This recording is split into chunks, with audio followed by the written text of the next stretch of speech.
down for the show all the time. I don't know what you do. Now, here's a little Two or story three I got times. to tell about the two sides of life you know so well. The series and the fun, obviously told by John L. Peacock and my boy Pete. And they have a little podcast named Two-Sided Pod. And don't leave now, it gets better after a few shots. For Brooklyn, San Diego, they run this land. The sheriff's posse's on their ass because they in demand. One lonely listener you might be. All of us together make a community, so get comfy, it gets bumpy with how Pete acts. The show's about to start and my beer's getting flat.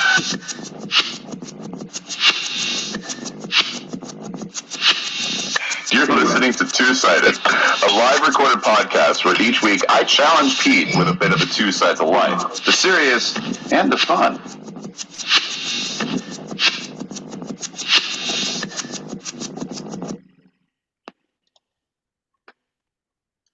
Holy Welcome, shit, everybody. What are you doing? What are you doing with your life? Are you starting a show? Are you starting the YouTube? I'm in the middle of a goddamn rant, and you count down. I'm like John L. Peacock, and we're about to start our live show. No, you shut the fuck up, John. Hey, shut up until you get on the screen. You come in all hot. Pete, I can't hear you. That's perfect. Hey, there you are. No, it's perfect because I only wanted people on the YouTube to really hear my angst and anger. I don't know what you're doing, bud, but you're not responding to messages. You're not talking well. So let's, this isn't live. So we'll edit this out. 3, 2, 1. Hey, folks, we're the Two-Sided Pod. This is what happens when relatives mate. Jesus, what's going on? Hey, bud, what's going on? I don't know either. Why are you starting shows? And you're like, we're going to start a show, and here's the thing.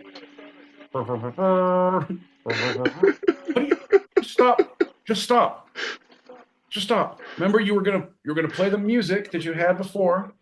You did that, and then you stopped, and you came back, and we're crazy, all crazy peacocks. Oh, look at me, I'm a crazy peacock. I don't know what's what. Where do we go from here, folks? I don't know. And then you just start fucking slamming your hand into the goddamn keyboard.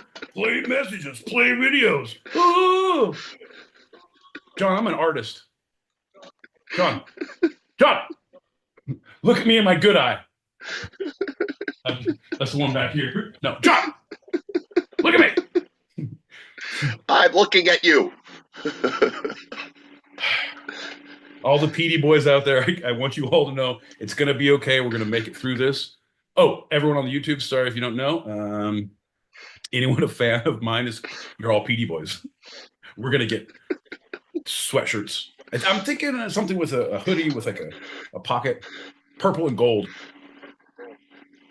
I don't know.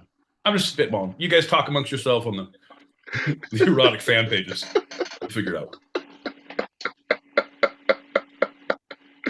Oh, that sucked.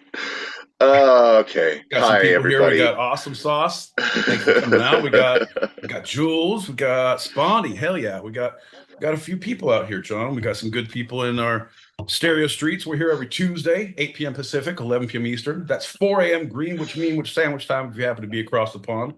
And if you can't catch us live on Tuesdays at those times, John, where can the people catch us if they miss this type of interaction in their life? Hey, have you left a horribly dysfunctional relationship? Were you in a halfway house where your cellmate burned you with cigarettes, sharpened his knife all night long while staring at you? Do you miss that kind of energy? Well, have we got a show for you? John, tell them where they can find us. Well, you could subscribe to our YouTube channel. That's youtube.com. Two-Sided Pod, TWO Sided Pod, or just check out our handle at Two-Sided Pod, all one word, all lowercase, as Pete likes to say. That doesn't matter. Yeah. On YouTube, Instagram, and right now that's basically it. We have other ones, but they're not active because I'm really horrible at things. No, well, that's actually one of the great things is one of our people who sent us the soundtrack we were going to play on the YouTube before we started did point out, took a screenshot, sent it to us that you have up that we're on Thursdays on YouTube for our video or message to everyone when they come to the page. It says Thursdays, 8 p.m. Pacific. 11 p.m. Eastern. I'm John L. Peacock. I eat paint chips. Folks, I will have you know, I am the only one who gets to talk to him like this. It's like when you're related to someone in the family who's fucking up, like you defend them because it's my family. Don't even fuck with my family. But I get to.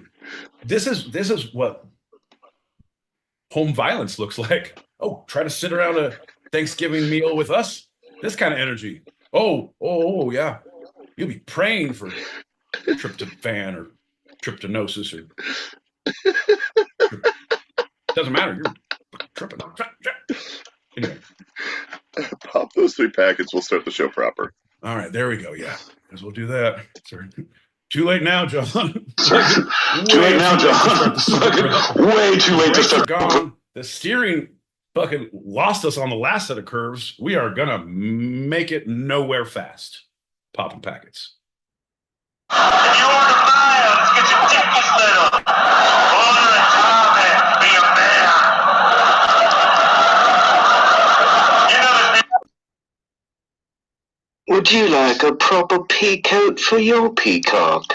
Only $19.99 on our website. You want to put some wellies on your willies? They're not just for your feet anymore. Oh, is it raining out there? Make sure your willy has a welly. Your friends got big old dick.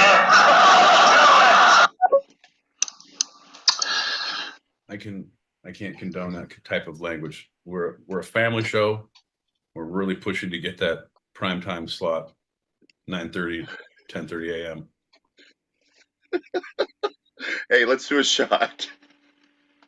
Dude, a little reset shot. I've been reset shotting a lot in the last, I don't know, fucking 32 minutes since we started the show, John.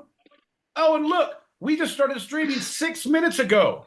I've been drinking alone for 30 minutes, John. You know what? You know what, John? You're lucky I love this job. Because they say if you love your job, just in here drinking, waiting for John to figure shit out, you'll never work a day in your life. Ain't that right, folks? Cheers. Cheers, everybody. Jesus, man. Well, howdy.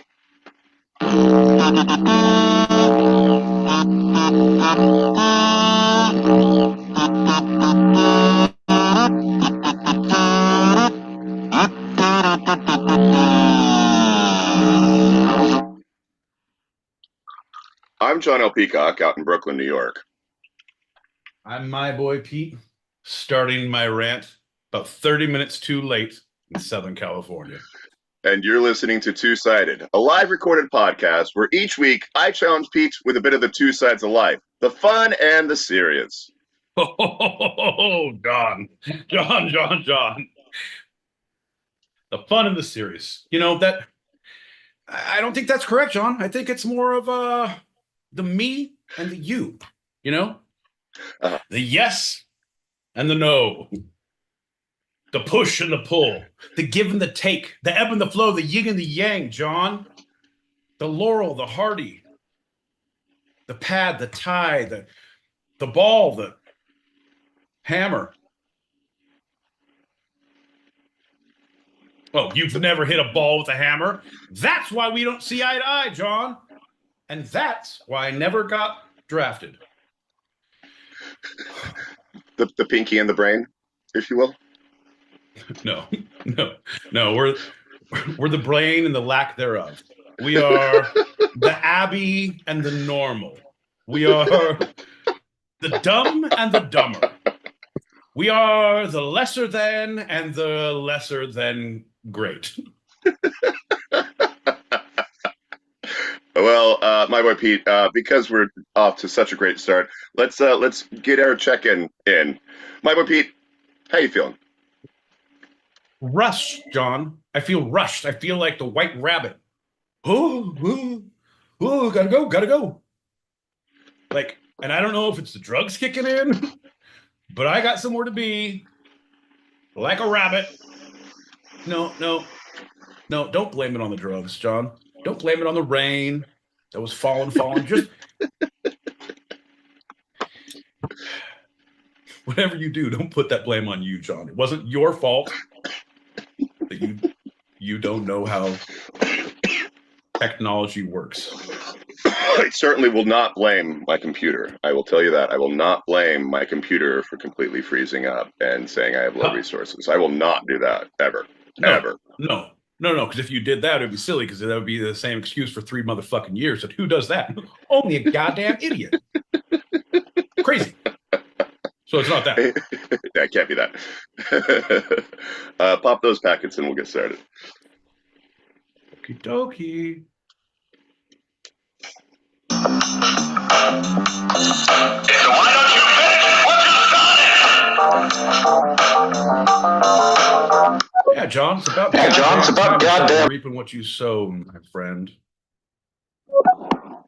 I'm genuinely sorry if this is too sensitive a subject, and I don't know, just I've no reason why I'm asking it, but I do what I want. So, okay, you had to sleep over at someone's house, right? You've got Roman Polanski, you have Woody Allen, or you have P. Diddy, or Sean Combs. Which house are you sleeping over? Let me know. Thanks.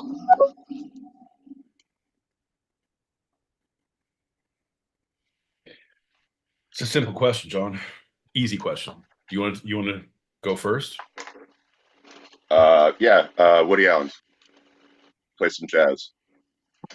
Gross, man. You're in for a world of hurt, my friend. You're going down the wrong path, and we're all concerned about you. We all have been talking about you. The PD boys and I, we've been talking, and we're concerned about your life choices. John, the right answer is P. Diddy's. Because you leave with the publicists, but you take pockets full of drugs. Come on, John.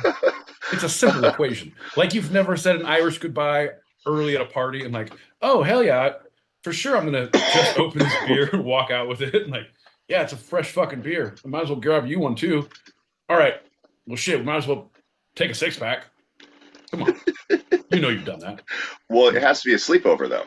That was the stipulation. Yeah. Totally.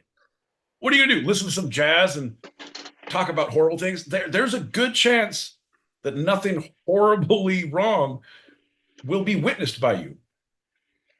Oh, what happened? I did a whole bunch of drugs, covered myself in baby oil, and witnessed a whole bunch of hearsay. Yeah. Well, there was hearsay in the pool. There was hearsay in the dungeon area. There was innocent until proven guilty in the treehouse. But I saw none of it. I think there's still some hearsay here on the sheets. Oh, ugh. That's why I don't sit down in this place, John. But the drugs are great. Drugs are great. You get the ones that keep you dancing. You don't want anything that makes you lay down, bud. Don't do drugs. Don't. I don't do.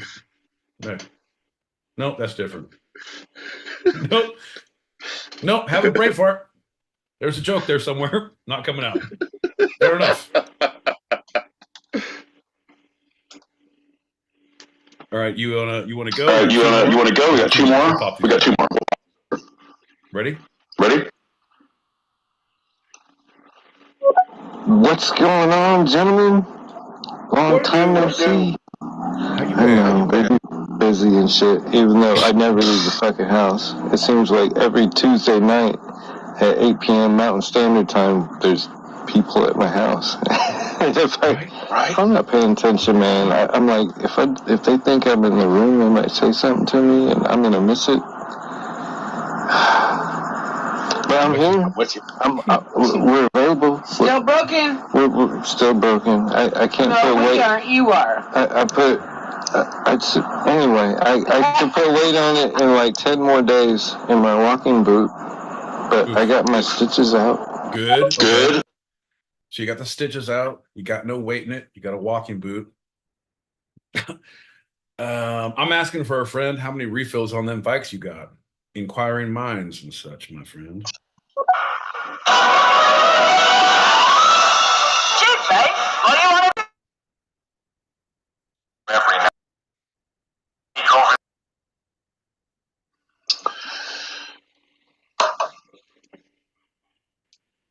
I do believe that's a good place than any to start. Ain't that right, John?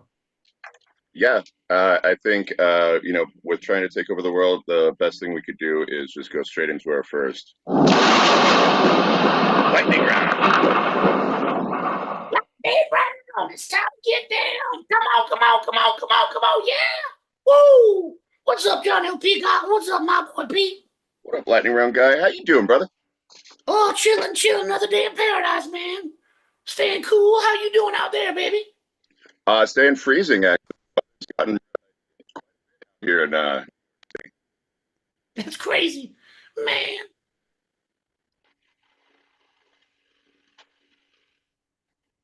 You see any good sports?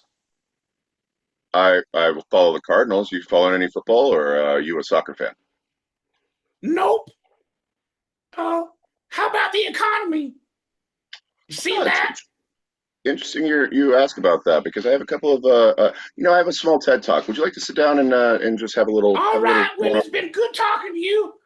I've been taking classes at how to have conversations socially on the weekends, and it seems to be working. Anyway, I will see you later.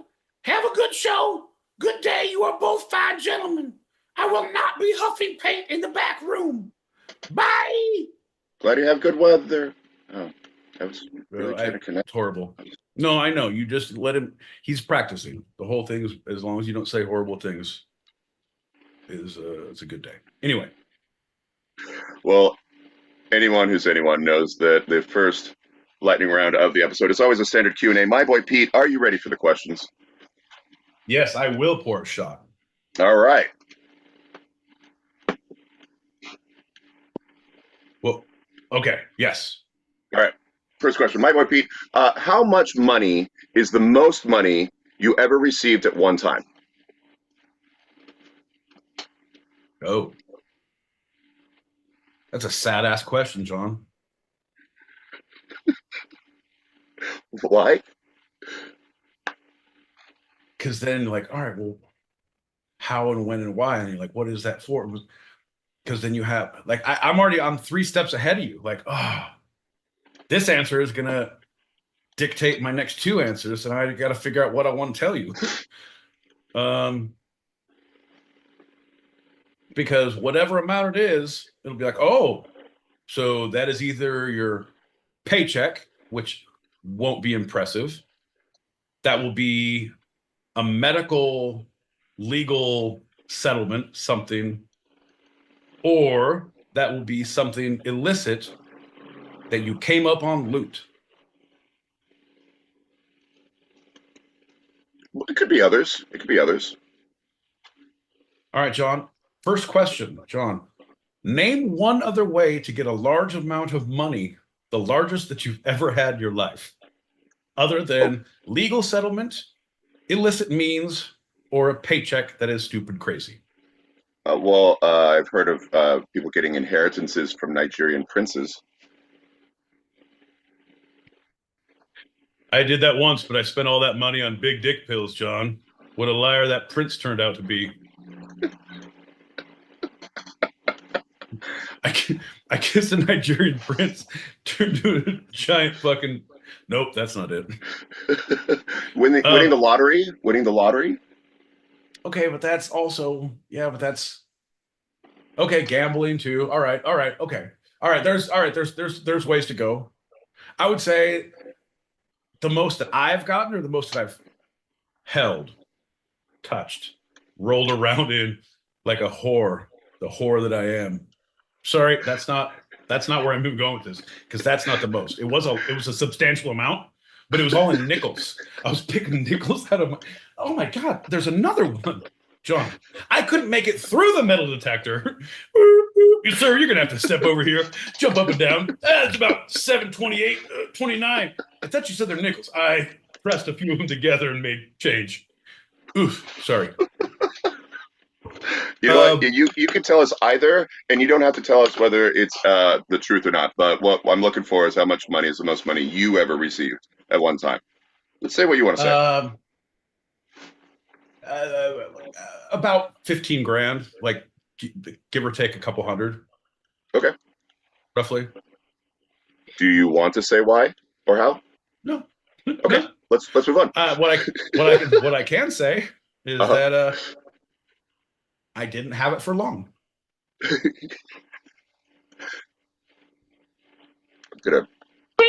just gonna cheers you on that. Anyway, second question, my boy Pete. How much money is the most money you ever had saved away for the future?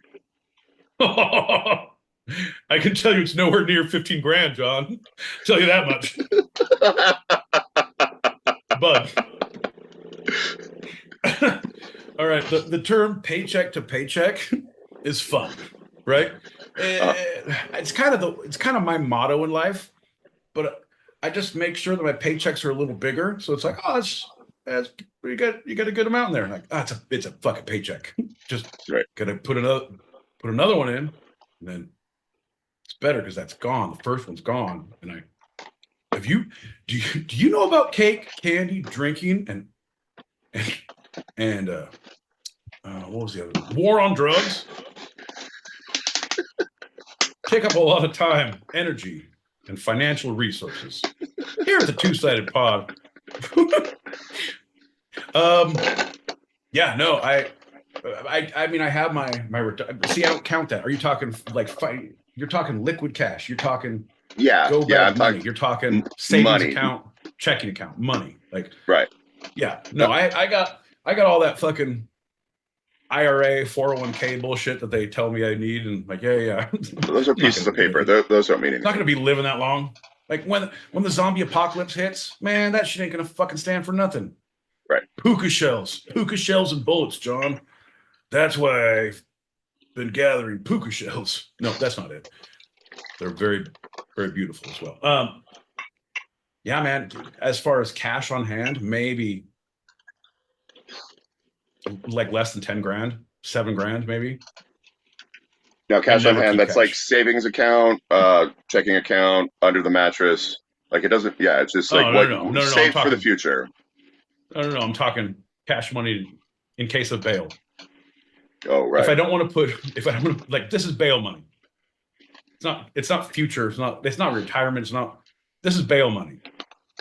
And you have to pay 10% of your bail, John. Everybody out there, whatever your bail is, you have to come up with 10%. Now, you come with 10%, you go to the bail bondsman, they will bond you out, but you are responsible for showing up to court. If you do not, you will be sought. Trust me. Anyway, next question. My boy Pete, how much money do you normally carry on your person at any given time? Oh, dude, I carry cash. I have to. Like that's. But it's so crazy now because I come from back in the time when cash was you didn't have cards. Like your drug dealer wasn't taking cards. You couldn't let me write you a check. Let me Venmo. Fuck, you have cash. You have cash. So I'm like, I always keep 60, 80, $100 somewhere, like car, me, somewhere, because in case of emergency, break glass. But you do that shit though, I found that if you're going drinking, do not carry cash on you, because as soon as you have a bar tab, then that cash goes away. Like you have a tab open, but somehow, oh look, there's fucking selling hot dogs outside. You know what? Do you guys all want a hot dog? Woo, hot dogs for everybody. Like, what the fuck, man? Trying to piece my night together. I woke up with like 17 ketchup packets in my pocket. Fucking number from a chick. Said she's not hungry anymore. I'm like, I don't know what that means.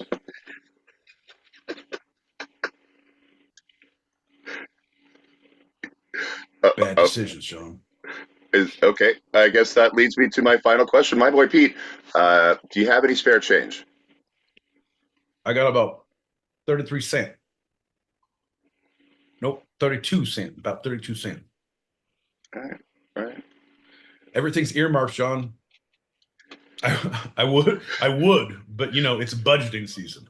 And right now, I am in the red, John.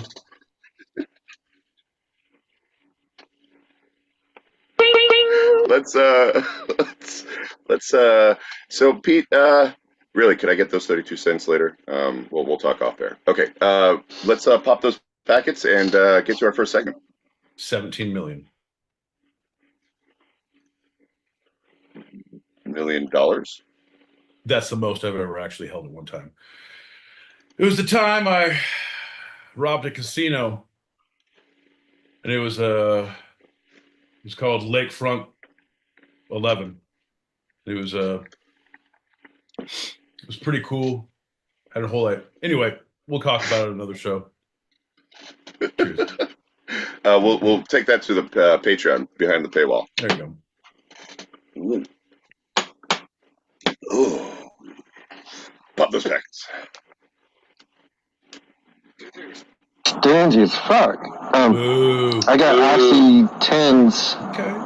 like a 7-day supply, they called it, in the emergency room. And then after surgery, they gave me a 10-day supply of Oxy 5s.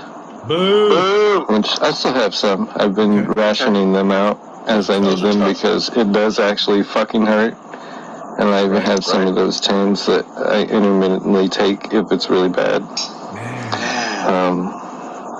Look at you. I'm really kind of upset that it looks the way it does after. I haven't seen it since surgery, and it looks ugly as fuck right now. Yeah, it hurts. Yeah, bud. It looks all fucking disformed and shit. Anyway, I feel like I should make a dick joke or something. I feel like I missed part of the show at the beginning, but I've been seeing these comments come in, and wow.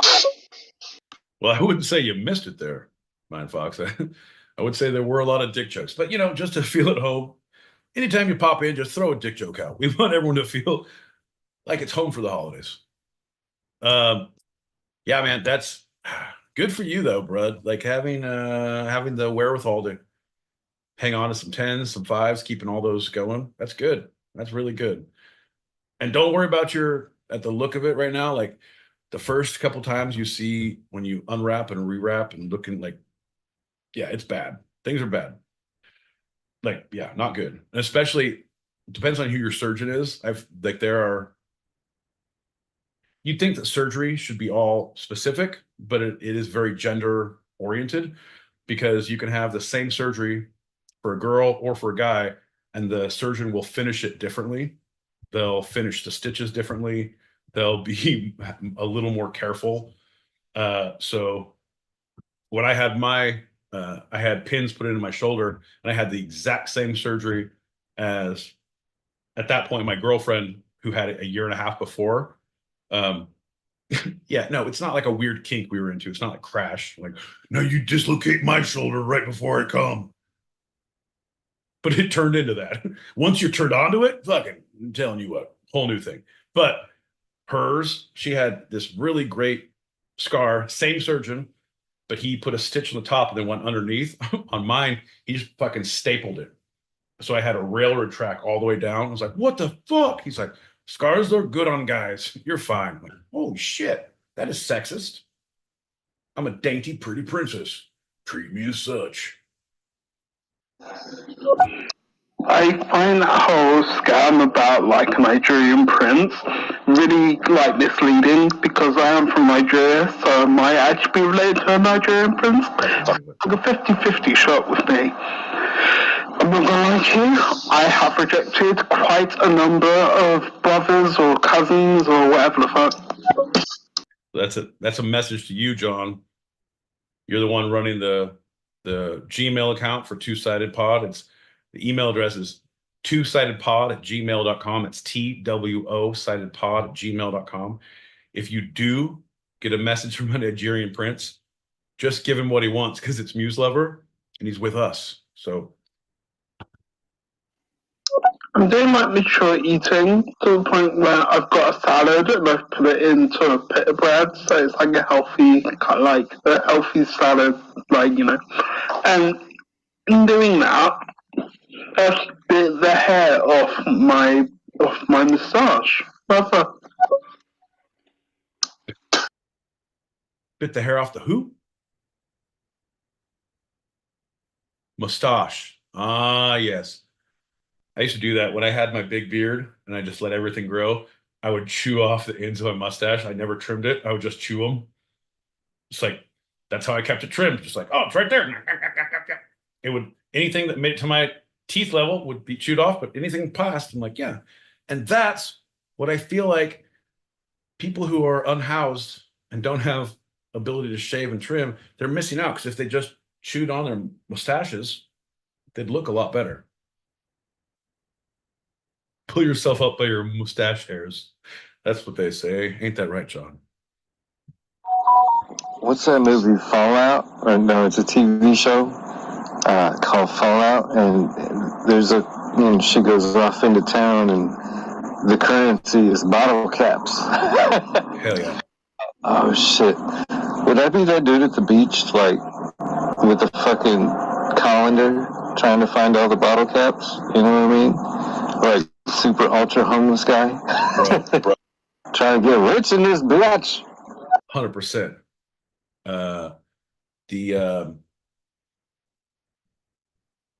John, what was the festival that I found? It was out in Burning Man. The one fuck, not the per. It's set up out in the Mojave, but it's done like Burning Man. It's up for a weekend, so it's like a 4-day weekend, but it's a cross between Mad Max and Fallout. So there's factions of people. And all of the currency. You cannot use money. You have to use bottle caps. And to earn bottle caps, you can get real jobs. You can go write for the paper, and they do a newsletter every morning. You can become a merchant and like trade. You can become a member of a warrior guild, and there's music and drinking and there's knife fights. But like at nighttime, it's like they have paint on the knives, and the first one to like get it in, and you can win money by betting. You win money by fighting, and so like you get all these bottle caps and then just buy booze and buy whatever, and it's just like, fuck yes, bro. I'm in. But also, yeah, bottle caps. Oh, my Fox, you should play that game. Fallout. Great. Fallout New Vegas is one of the best ones. Vault 21, probably my favorite, but so good. So good.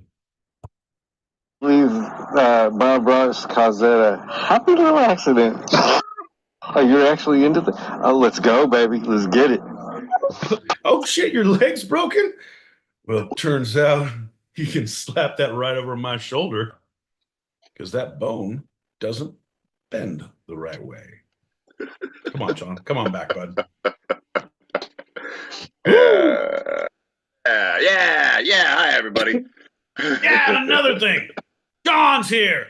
Hey, you guys forget about fucking John? Well, this guy fucks. Let's do a shot. Raise a glass. Come on, John. Raise your glass. Lower your goddamn expectations. Cheers. Cheers, everybody. Hey, you're welcome Thank for you. listening. Cow. Because we are going to talk about Americans' words for money.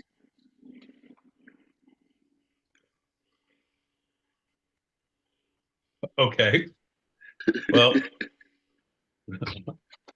okay. All right. I'm just going to go on a limb here. And if you try and pull Cockney slang into the next lightning round, I'm going to punch you in the face. Okay. If we're just talking about slang words, like, oh, speaking of slang words. No, I'm not that good of a transitioner, my boy Pete. No. Come on. You know me. 17 more injections. This persona will be mine. We have talked about Americans' different slang words or just synonyms for money before, but this time we're going to do it a little different. My boy Pete doesn't know this, but I'm going to read just words that are slang or synonyms of money, and my boy Pete is going to have to use them in a sentence and or casual conversation as I feed them to him. It seems kind of weird. Seems like it's pointless since we know the definition of all of them is money. So if I use the term money in a sentence, casual conversation, or phrasing, I win. And I'm pretty goddamn sure I'm good at talking. Your Honor, first off, let me tell you, I didn't even realize where I was. I woke up, took the belt off my neck, and got the fuck out of that bar mitzvah. You know what I mean? All right. Sorry, back to you, John. What were you saying? Well, my boy Pete, as a self-proclaimed champion of the multiple entendres, let's see if you can have phrases that are both for money and something else. Anything else. Come on, buddy. Give it a try. You're an idiot. You're like my mom telling me, come on, you want to make friends? Why don't you come on, call my cousin back. Like, why are you trying? How come you're giving my number to people? What the fuck? This is bullshit. I'm not going to talk to anyone. Now, no. I will not make multiple entendres. I will not be funny. And it is not something I want to do. Okay, I'm ready. Go. Sorry, I had to get that out of my system. Don't fucking ever tell me what to do again, but okay, I'm ready. Okay, go. Okay, go. It's like when I called your mom to have you unblock me from your phone. Remember that? It's like when I called your mom to tell her, I don't think we can be together anymore. I think you're going to have to support John on your own. She keeps calling. Anyway, sorry, boy. You had to make it on your own eventually. All right, my boy Pete, let's get started. Bacon. Yeah, that's... Oh, we're gonna go down, once we sell all these auto parts, down at the old Five and Dime, the swap meet. We're gonna get all that bacon. Coming back for a nice hootenanny with the meemaws. Oh, it'll be great. Bones. Fucking bones. No, wash them bones. No.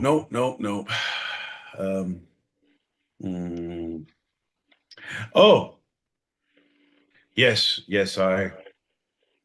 I understand that you do need payment, but if you could be so kind as to not remove my mother's bones from the graveyard, I will pay you the bones you are due. Yes, thank you. Cabbage. Cabbage. I don't fuck with veganism, John. I'm not going to use that one. No. Well, cheddar.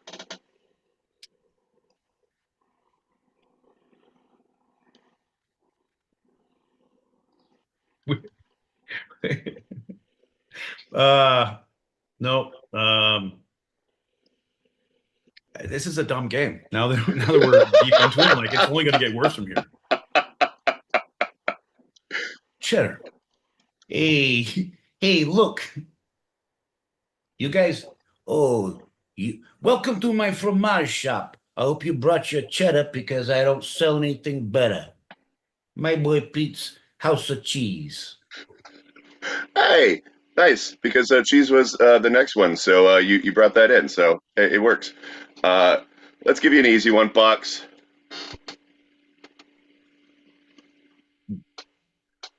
We could probably get $10 for these. Horns from the book. It's a 10-pointer. Oh, that's joke. 10-point buck for $10. We need to think about the economy. Greenbacks. No, that's just like cabbage. Too much like cheddar. All right, I'll give you a choice on this one. Big ones or rack? No, but no, the rack is 1,000. That's a quantity. It's not money. Well, it's a quantity of money specifically. Right, but the other one is everything else has been it's been just specifically cashola, dough, moolah, snaps, big ups. It's not. This is, hey, give me 1,000 of your biggest casholas. You're saying a number, John. Do your research. All right, fine. I'll take those out because those are papered within. So paper. No, that's just fake IDs, John. You're gonna need a lot of moolah if you're gonna get some real good papers around here, if you know what I mean. What about Scratch or Skrilla? Skrilla's so old. Scratch is even older. Skrilla is dated back in like the 2000s, like early. Hey man, give me some snaps for my Skrilla. I'm low on the petrol for the Pete ride, man. Okie dokie, artichoke. Wad. Crazy. I know there's no sex in the champagne room, but I blew my wad back there. All right. Who give that one? Thank you. Funds. Funds. Funds. Moolah. Chips. Change. Pick one of those. Why? How about you just stop? You have like 4 pages. What is your research? I went to the thesaurus.com and printed. I hit print. My name's John L. Peacock. I know where the thesaurus is. Jesus Christ. I'd gladly pay you for a new segment later. I'd gladly pay you later for a new segment now. All Thanks, right. Shekels. Don't be racist, John. Our people have had it tough enough. We don't need your input. Now, these are specifically American terms that we've adopted, including wampum. Oh yeah. You want to say another few specific American terms that we coined? John, we don't say things for a reason. This is my favorite part of any show we've ever done because John has no fucking idea that he's being culturally appropriative at this moment where he is taken over and being, you said I can't say the R word anymore. You said I can't do these funny accents anymore. But you're like, hey man, this is what historically Americans said. I'm just gonna say the word. I'm not saying it. It's what, hey man, don't blame the messenger. I'm just talking about wampum. John, this is why the Braves got their name changed. All right, fine. Needful. Again, this is what I find you in times like this. Needful of instruction, needful of ideas, direction, focus. Lolly. What the fuck are you saying now? Now you're just traveling. Are you calling from a walkie-talkie? You're trailing off, bud. Yeah. Stick with me. I'm gonna have to ask you to pull up. This is where Red Leader, pull up.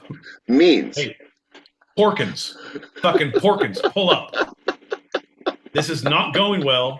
You are not gonna make it. Pull up, Porkins. Dibs. Yeah, dibs on your fucking belongings when you crash and burn. Continue, John. Again, rule of 3. We're at 6 now. Wherewithal. I have the wherewithal to know better than to purchase a ticket for the red eye leaving tonight at 11:59 to be at JFK by 8:59 a.m. tomorrow morning, to come find you asleep in your bed by 11 a.m., where I know for a fact you will still be asleep, break into your house,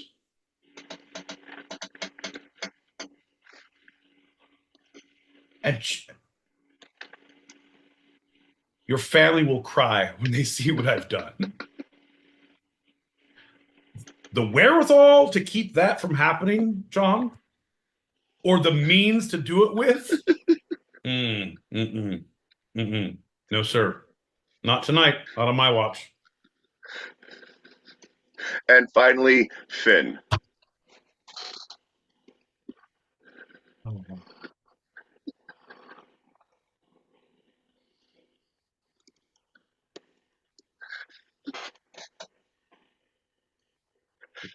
we done now? We're done?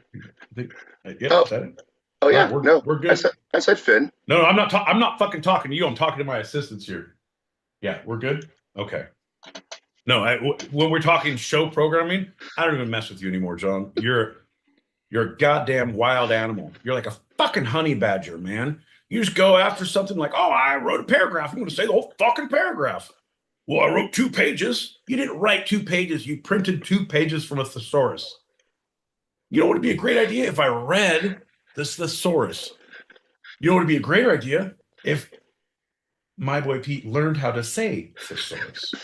Wouldn't be great. Wouldn't be great.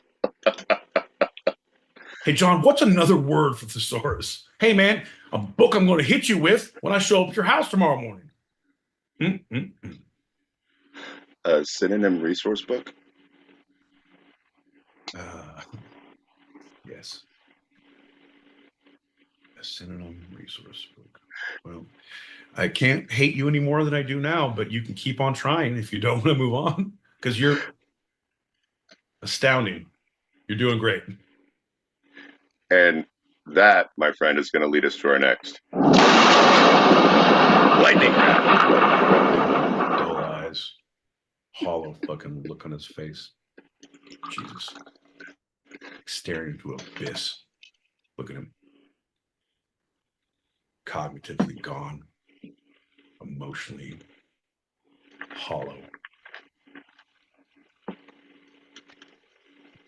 And round, it's time to get down. Come on, come on, come on, come on, come on, yeah.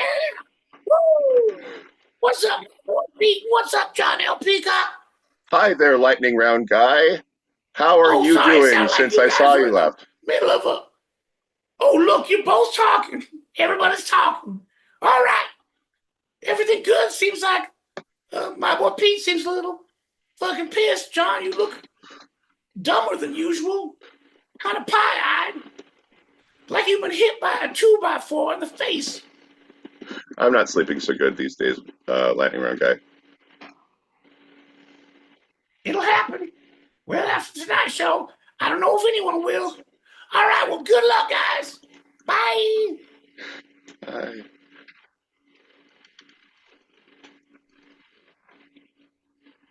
Not sleeping so good. Yeah, blame it on you. Hey, motherfucker, go to bed at a normal time. You can go to sleep better than you if you.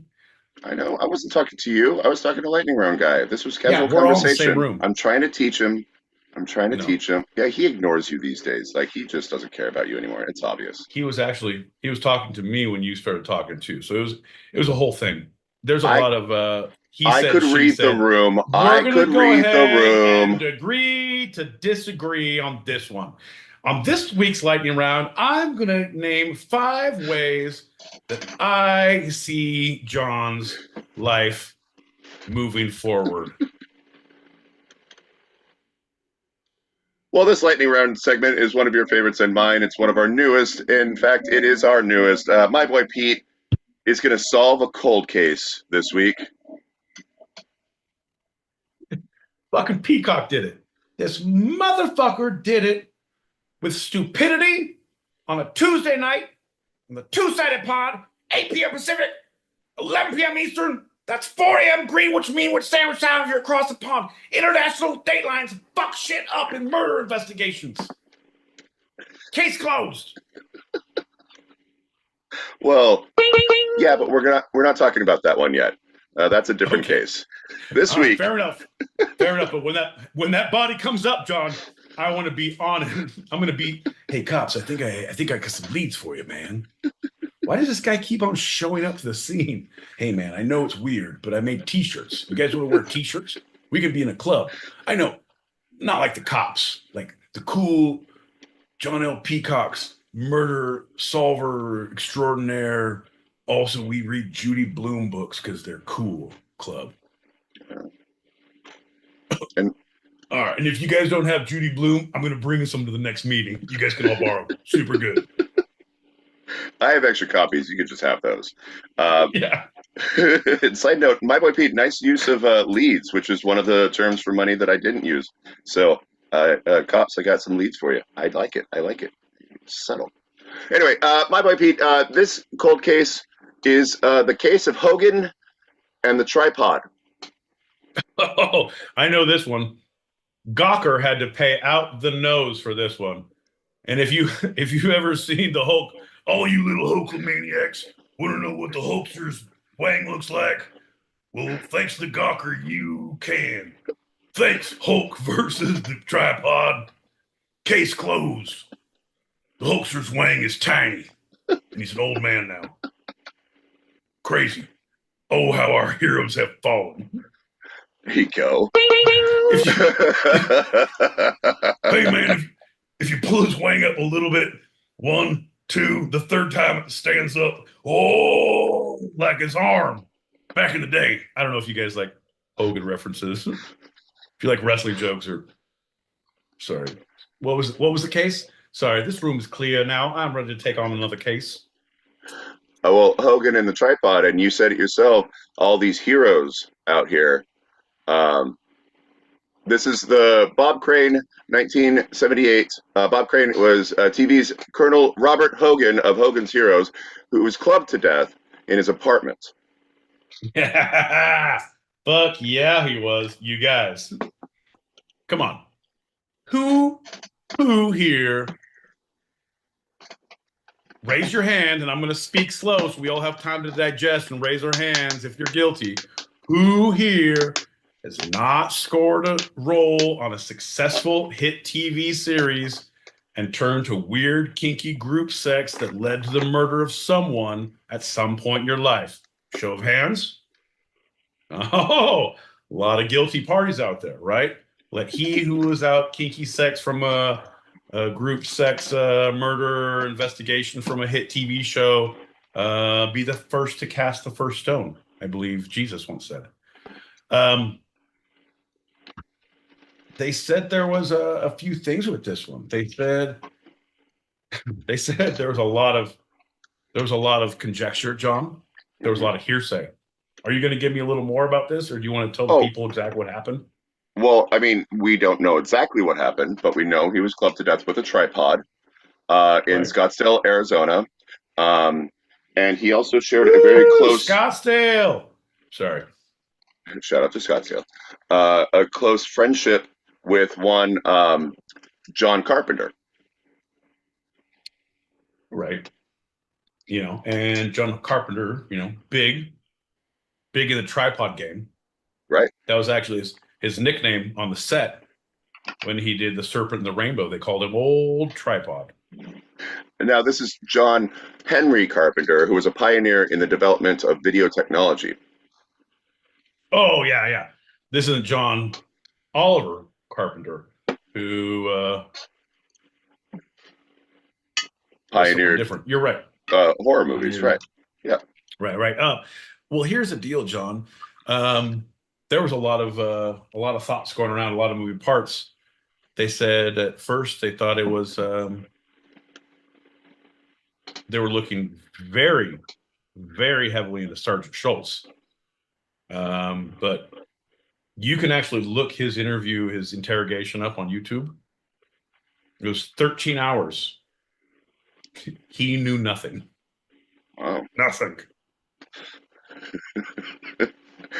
So the two of them had an affinity for debauchery and sexual excess, and they were recording this on videotape, and this is where we get this general knowledge from. But they were doing this to not lure in, but like to excite women, because Bob Crane had a little bit of a success even after the show was over, because they ran in syndication for so long.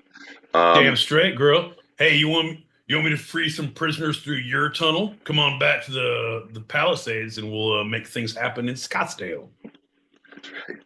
Well, things did happen. After Crane was tiring of Carpenter's dependence on him, he said the friendship was over in late 1978. But the day of June 29th, shortly after that conversation, 1978, Crane was bludgeoned to death with a camera tripod in Scottsdale, Arizona, in his apartment. The suspicion immediately went to Carpenter because a small spattering of blood was found in Carpenter's rental car, but they weren't able to connect it to the crime. And they also found a tiny bit of human tissue in the car. Right. Come on. It's a rental, John. When's the last time? Come on, folks. Show of hands. How many of you have rented a car in Scottsdale that didn't have blood or human tissue in it somewhere? Huh? I don't see any hands out there because they all do, John. They say no smoking in the car. They don't say don't bleed or shed human tissue. Right. I can't tell you the number of times I found medical specimens just rolling around in a convertible somewhere between Scottsdale and Tempe. Well, it took 16 years for any indictment to happen, but in April of 1993, California authorities shipped Carpenter to Maricopa County to face the murder charge. It marked his first time in the state since a few days after the Crane killing.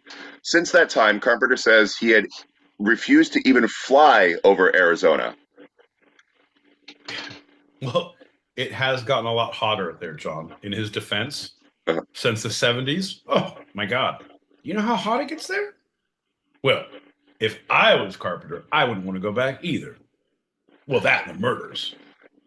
Well, in his words, quote, "It just means a lot of bad things to me," Carpenter explains.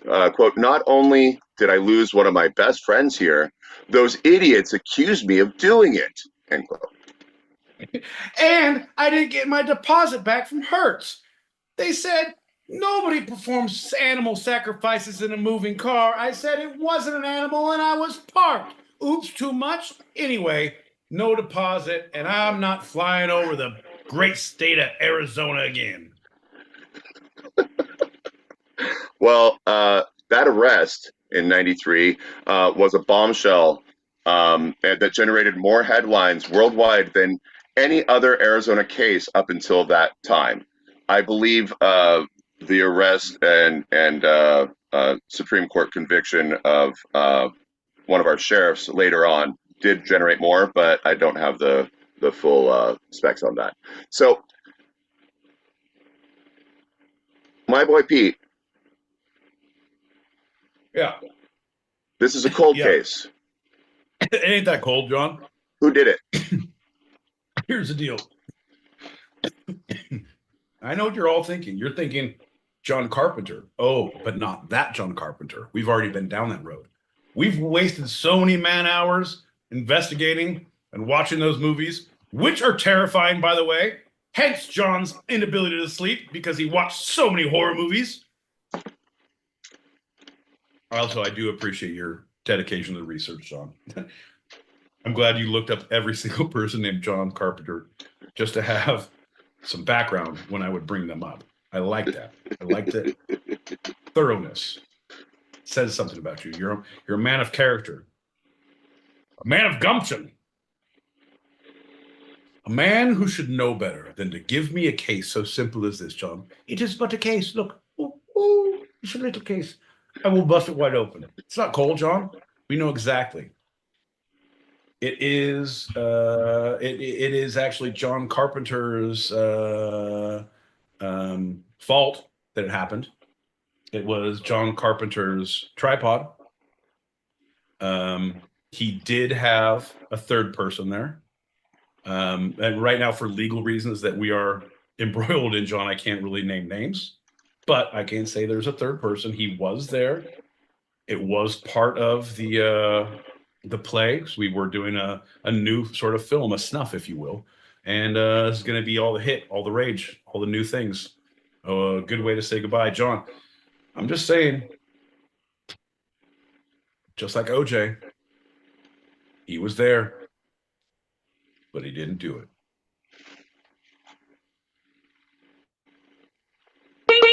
You know, I'm going to give that to you because sounds better than the last one you did.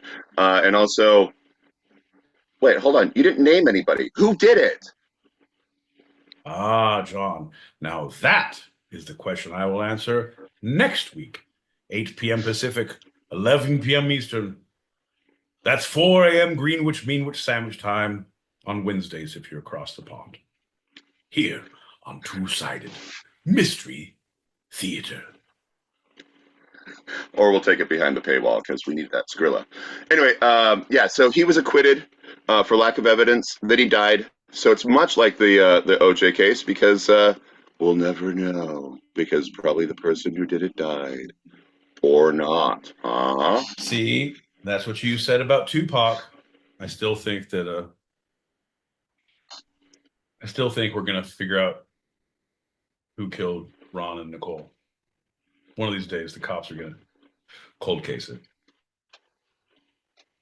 All right. They're gonna my find boy, Elvis's killer. Killer? Marilyn Monroe. Yep. I thought he just died. Oh, you would. Complacency and cancer. They're not the causes we're talking about, John. What are we talking about? Oh, John, wouldn't you like to know? Well, that answer you'll have next week on Tuesday, 8 p.m. Pacific, 11 p.m. Eastern. I've learned that people say you need to lead people on. Hey, wait till the end of the video. John's going to put on a button.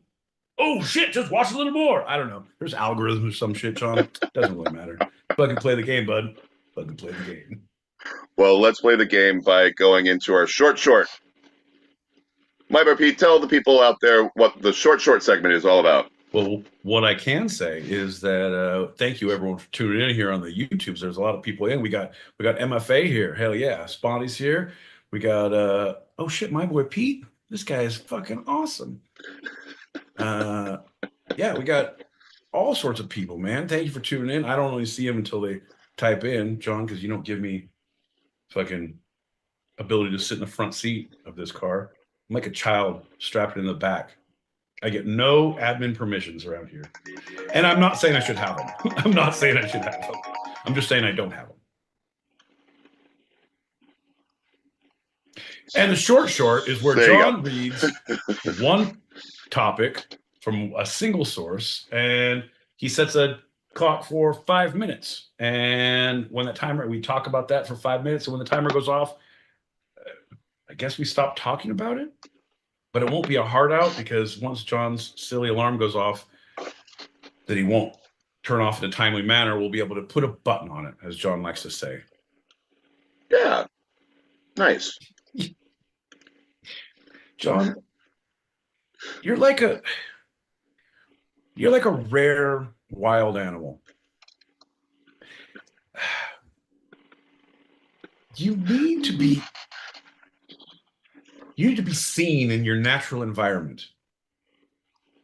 Because John L. Peacock in a zoo, on a Zoom call, yeah, he's been here a while. He's been in captivity for 3 years. You see him pacing around the cage, fucking not sure what to do with all the photography and food that's being thrown over the walls at him. And it makes me forget. It makes me forget who this wild animal is. It makes me forget. And that is why I need to see you more than once a year, John, because I will have you guys know John is pretty goddamn witty, sociable, likable. He does good segues, has a good sense of humor, smart, thoughtful, kind, thorough, sensitive, aware, distracted, disturbed. Okay, now we're just doing fucking emotions. But he's all these things that you guys don't get to see on this show. And I just weep for you because here's the deal. If you DM us, I will send you John's address and you guys can go just hang out outside his house, watch him in his natural environment. I'm going to do a New York tour.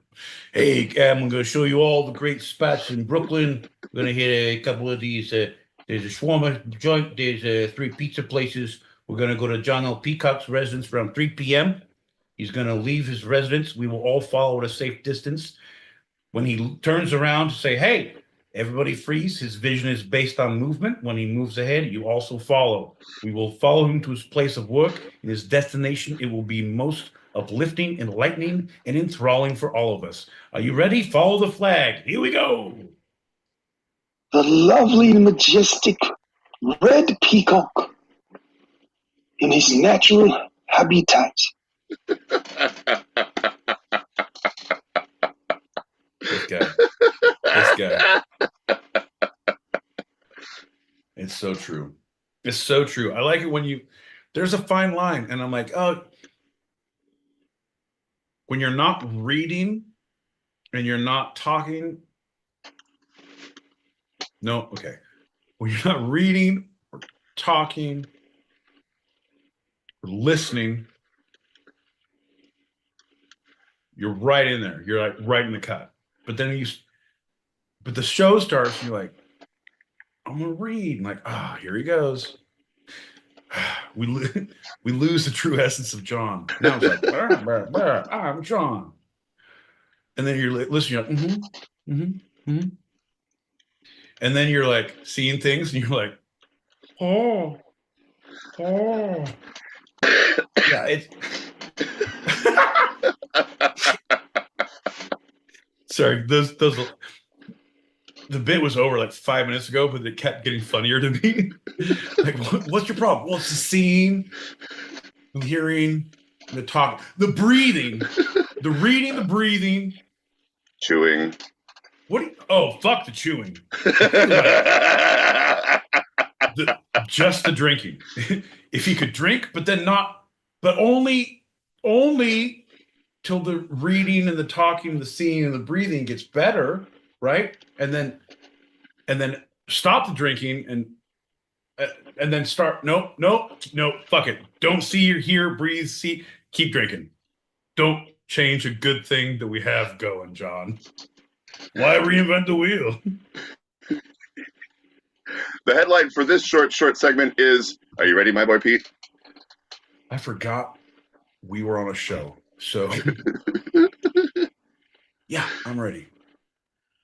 Al Pacino acted in movies he didn't relate to at 70 years old just for the money. Quote, I was broke. I had 50 million and then I had nothing. And wait, say the first he acted in movies he didn't believe in because he was broke? At 70 years old, because just for the money. And then his quote in the headline is, I was broke. I had $50 million and then I had nothing. Okay. Shit. I'm trying to think of what he just came out with. But he's like, that was like 20 years ago. He's like 95 now, right? Isn't Al Pacino 102? 102, his girlfriend got pregnant and she's 28, like 24, right? He's 116. She just turned 19. Right. And she's had 2 of his babies. And they're triplets. All of them. I'm starting. Right? Am I? Oh, you have more. Please clarify. So from Variety, Al Pacino writes in his recently published memoir, Sonny Boy, that he was forced to make dramatic career changes after losing all of his money due to a corrupt accountant who eventually served 7.5 years in prison for running a Ponzi scheme.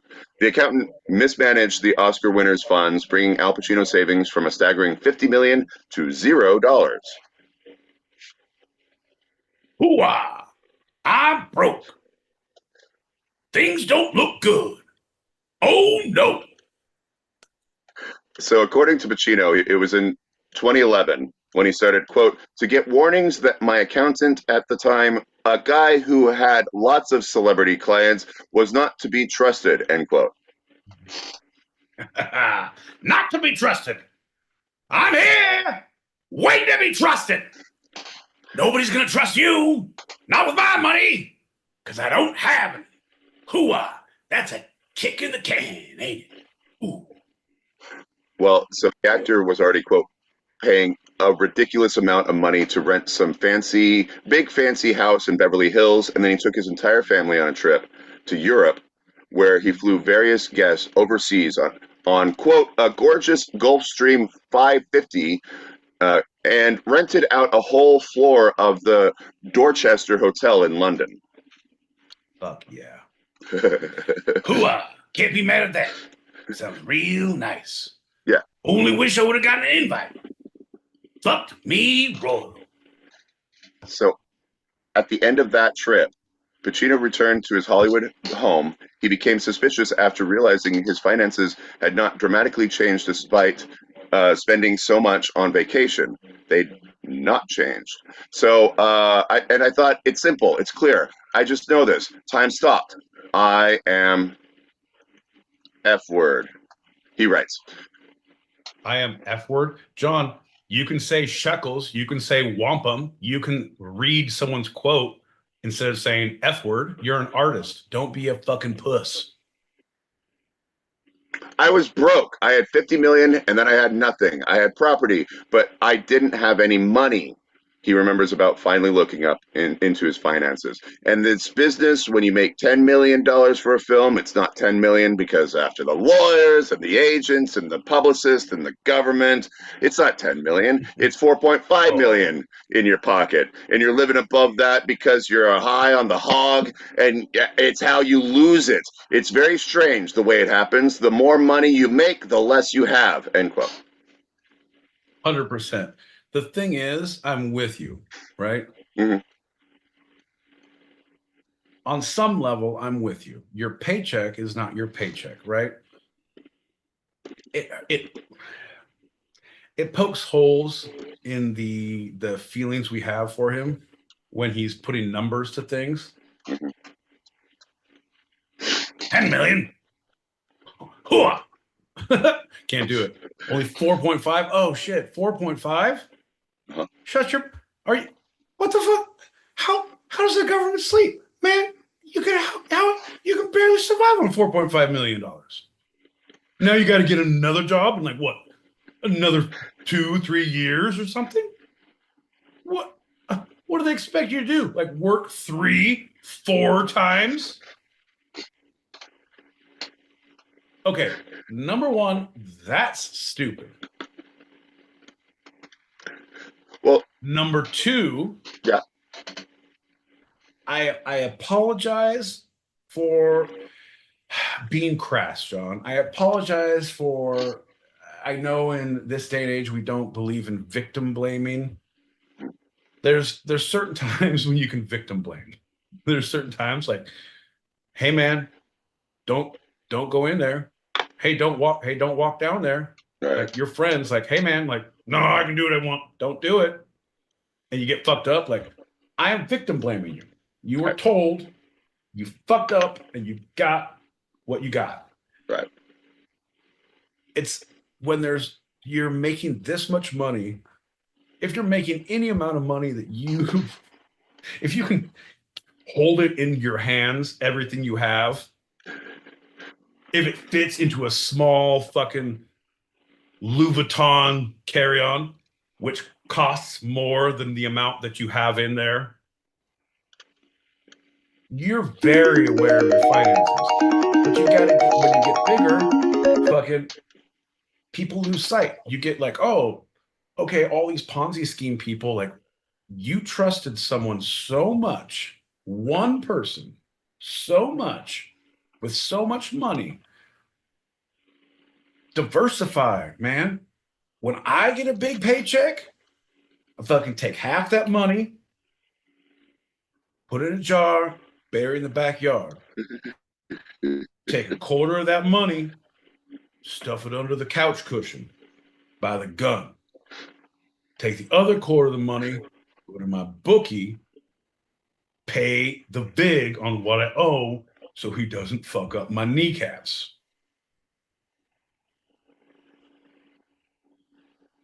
I'm not sure where I was going with this, but diversify, John.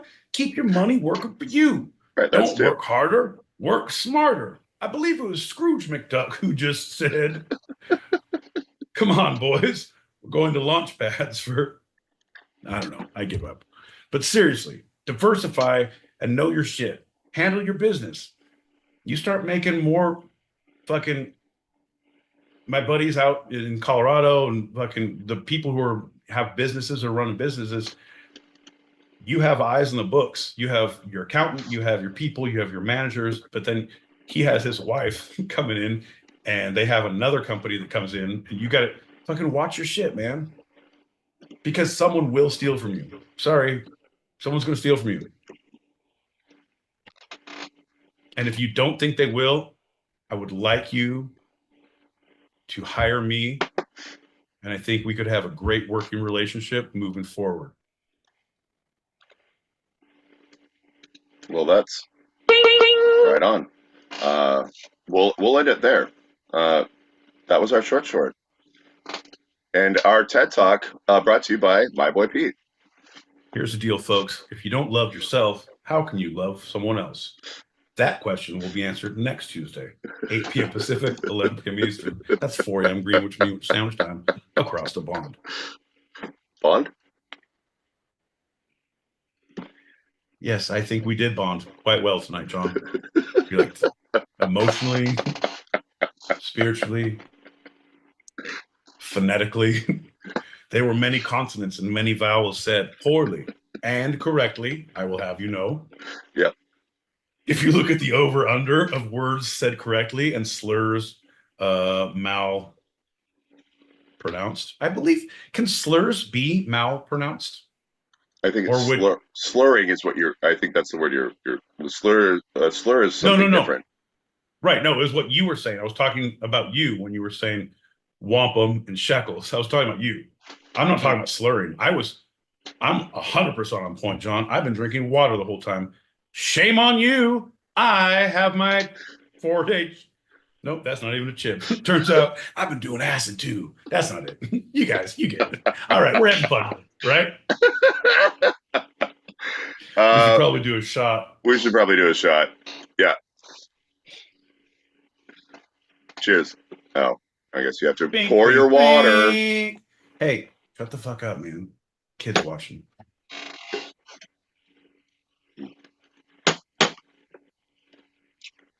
And we're going to go directly into our final segment, and any messages that are coming in, they will be played directly after this, after we end our official quote-unquote show. But those who are listening and watching live, we are continuing straight through. So those messages will be played. Sorry, 100%. I'm reading through Spawny, my man. Fucking love you, brother. He has great comments. I need to go back and watch the show and listen to his things in real time because I can't keep up with them. You know how my ADHD kicks in, man. I can't read and chew gum and doesn't work. Love you, Spondy. Steal my trusty chair, bastards. Sorry. That's right. My boy Pete, our final segment of the episode is Socialism versus Communism, Part 3. Could be a fascist anarchist for all I care. Wouldn't change the fact that I have to bum rides off people. Now, as my boy Pete, you recall, we've done Part 2 and Part 1, going backwards, respectively, of Socialism versus Communism, the previous 2 episodes. Jesus. No, it's one of those like traumatic events. It's like when you're in a car crash, when you're cooking meth and also kidnapping a busload full of nuns, and it all goes sideways.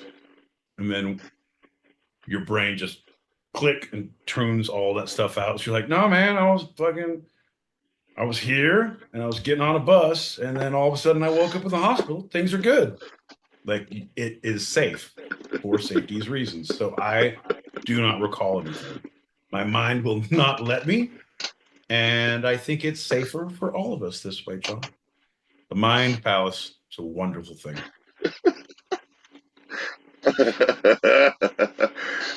So as Part 1 was just showing that there are essential differences between these 2 philosophical ideals, Part 2 showed some of those differences in direct ways, and now that leads us to Part 3. So socialism emerged in response to the extreme economic and social changes caused by the Industrial Revolution, and particularly the struggles of workers.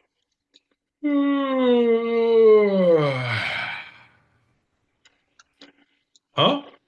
Sorry, well- I had a real fucking long day. Working my balls off, John. You know what they say, balls to the grindstone.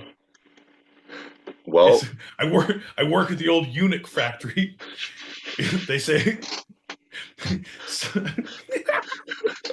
we find them, we grind them. That's the old we'll make eunuchs out of you men one of these days is our slogan. there's an irony there.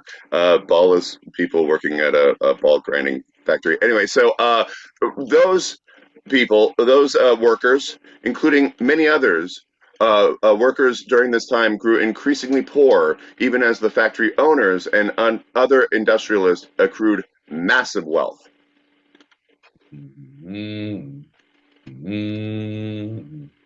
Yeah, no, I know how the class system works, John. I was involved in class war once, actually a class action war. It was there was a lot of people, a lot of good people on both sides, real classy people involved in warfare. John, we don't have time for it right now, but I know what you're talking about. So you were telling us about Right. The Industrial Revolution, the response of extreme economic and social changes. In the first half of the 19th century, early socialist thinkers like best half, by the way. it is Prove me wrong.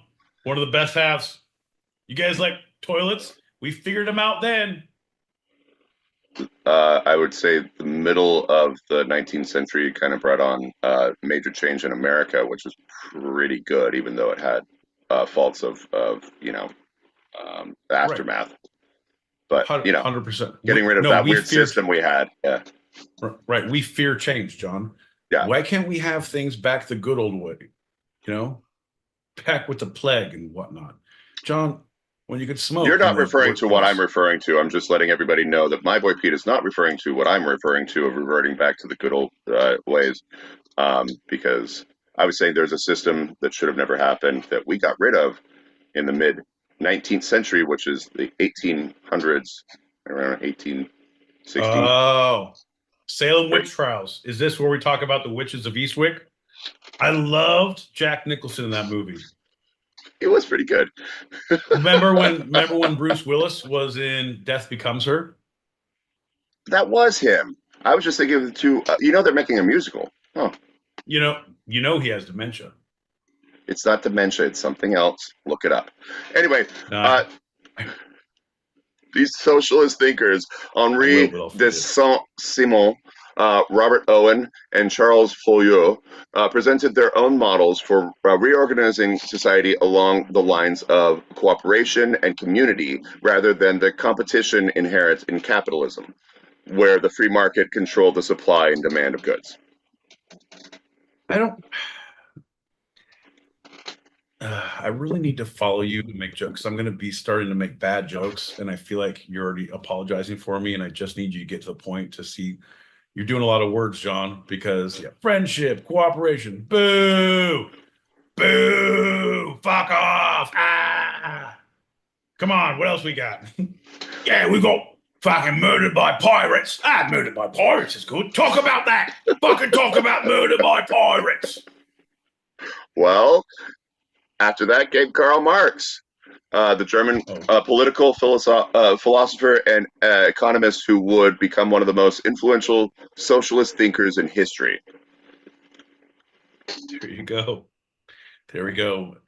It's a party when John gets Marxism going on the fucking serious. Like, Jesus, man. Hey, guys, if socialism wasn't enough to put you to sleep, how about a nice cup of warm Marxism to put you down? We have to remember his collaborator, Friedrich Engels, who really helped champion Marx and was the reason why the Communist Manifesto was published in 1848, which Right. included a chapter. Yeah. We all know a guy. He's the the strong force behind the guy who has the printer. Like, hey man, you mind if I come over and run some copies on this shit? Yeah. Just because my Wi-Fi was down, all of a sudden, you're the reason the Communist Manifesto gets published? Brother, I could have done it if I had the fucking inkjet printer. Slowly, but you could have done it. Dot matrix? Say no more.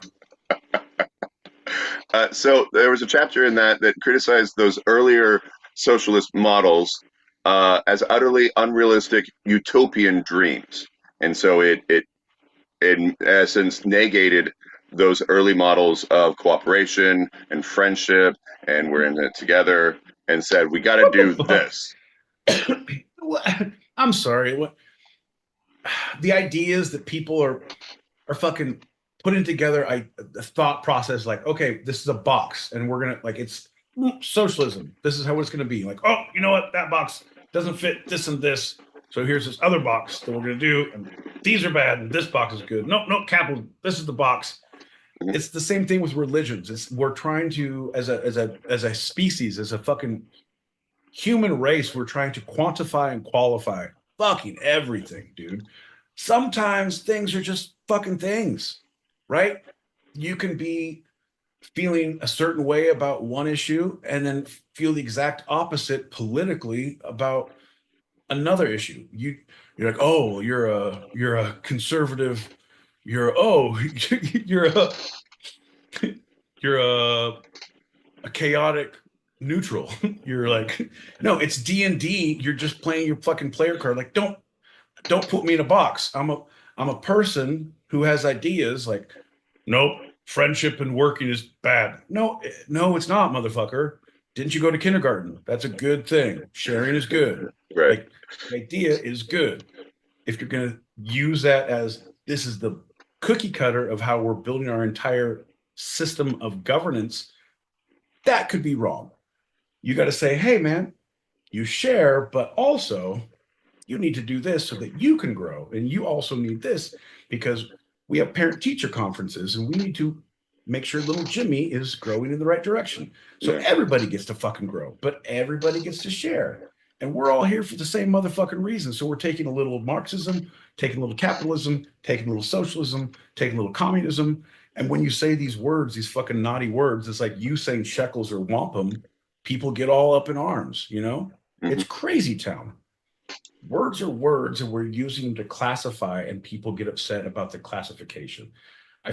I think the only way out of this is to come up with new words, a new dialect. We got to go to fucking Black Twitter and ask them to come up with new terms that we can then take over and ruin. But like, what would the What did you say? conservative Where are we going? Black Twitter? Okay. Come on, man. Okay. No? You want to try and make up names yourself? Good luck. That's true. Good luck. The name of this fucking show? Good luck. Good luck. Oh, it's on the ears of at least tens of people every week. Fuck your couch, Sean. I do want to point out that Karl Marx seemed to what you're talking about, that class war, right? You said that's basically inherent in the system. Well, Marx argued that all of history was a history of class struggles, and that the working class, the proletariat, would inevitably triumph over the capital class, the bourgeoisie, to win over the means of production, forever erasing all classes, and therefore finally ending that unending war. No, fucking idiot. Because haven't you watched the movies or read the books? Or no, they probably weren't written or filmed by then. As soon as that happens, let's say yes, fucking working class takes over. Down with the fucking royalty, down with the class, death to King Louis, all that shit. Cool. Now we are all the working class. We are all wearing the fucking onesie uniform with this fucking special emblem. But then I don't know, little Animal Farm starts happening because there is a separation. People will eventually start. Well, we have to go to these meetings to talk about this. Well, how many people have you go? You can't have all the people. Well, who are the people? Well, these people now they feel like, and then this. It just 4 turns legs itself good, into 2 legs bad. 4 legs good, 2 Thus. legs bad.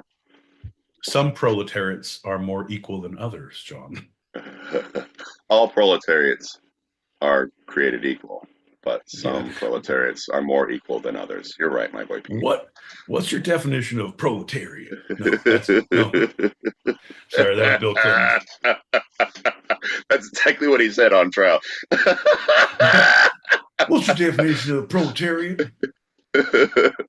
And so for some reason he had it in a Texan accent, like his predecessor. Because his whole thing is if I can fake him to think I'm George Bush, this question might make sense to them in response to their question. Aha, fooled you again. Fool me once, shame on you. Fool me twice, I'm Bill Clinton. Thrice. Who are proletariat? So this book created a stark shift, right? So communism is sometimes referred to as revolutionary socialism. And Marx, who kind of used them back and forth, intertwined, but he said that socialism is, as a first stage, necessary phase in the way from capitalism to communism. But the way the people have taken it was always to the extreme so far. Thus far, I feel like he's correct because you have taken this to the extreme. You, sir, are one of the masses who must be stopped. John, you are giving a bad name to podcasting by going on as such. Here's the deal, bud. In Mother Russia, sometimes breadline waits for you. That's not true. But on paper, communism looks good. On paper, socialism looks almost as good. Almost. In practice, things are fucked. Interesting. Just a quick little thing. So communism, there's no such thing as private property. By contrast, socialism, individuals can still own property. That's one of the fundamental differences that even Marx pointed out. Right. No, 100%. I'm with you. And if you're saying, if you're saying land, if you're saying that, like, no, this is the compound. You guys don't need to. You're all partners in life with us. Here, everyone, we're gonna have a meeting. Everyone, come down to the altar. John, get the fire going. We're gonna do some branding tonight because I feel like people are straying from the herd. And this is going to be the call that it is, because what is property but a weight amongst us? Ain't that right, John? Yeah, man. Let's lift that weight. Let's lift it. Let's lift the weight because you too can fly free. Look at this fucking guy, John L. Peacock, ginger extraordinaire. You don't see a care in his eye or a button on his shirt. Why is that, John? Because he owns nothing. Only those who have nothing can do anything. That, folks, is going to be the message of our sermon tonight. So come on down, figure out somewhere you want to get the brand, and John's going to move on to the next topic. Say our message one more time, my boy Pete. Reverend, my boy Pete. We don't validate parking. Nope, that's not it. Only those who have nothing are free to do anything. That's right. And that is ultimately the message that we're bringing you here tonight. And speaking of message, the sources for this episode of Two Sided have been, first segment, Merriam-Webster Dictionary, not the Thorth, and also wix.com/words matter. Second segment, the History Channel, Britannica, and I'd like to. and the I'd like to short go- segment Variety. I'd like to go tit for tat if we could do that next time, John. If your segment for your reference for the first segment is Merriam-Webster Dictionary, not the thesaurus, and I said, well, I spoke to Merriam-Webster, my neighbor down the street, and she said you're full of shit. Also, she asked if the kids were crossing over on my lawn. I said, yeah, fucking bastards. She's like, I know. She giggled. Crazy. That Merriam. Am I right? My short, I talked to Gladys down here. She said she doesn't know what podcasts are, and she was going to call the police if I kept on asking questions. So I left. My short, I hollered at the mailman. Hey, man! Thank you for your service! And that inspired me to do the Al Pacino voice. Hoo-ah! You have a lot of sources for your short. It's funny because that's always a single source for me. Well, it doesn't matter, John. You get the gist. You said 3. I said 3. We all said 3. Shut the fuck up. There's 3 segments. I did 3 sources. Put them how you will. I was trying to match your cadence. You're the worst. Well, let's go to the best, because now it's time for your favorite game and mine. My boy Pete, what's the through line? John was dropped on his head as a baby. Wait, nope, sorry. Internal monologue. Let's go through the segments again and say what they were, John. First was Words for Money. Second was Al Pacino losing all his money and then doing acting roles just for the money. And the third was Socialism versus Communism.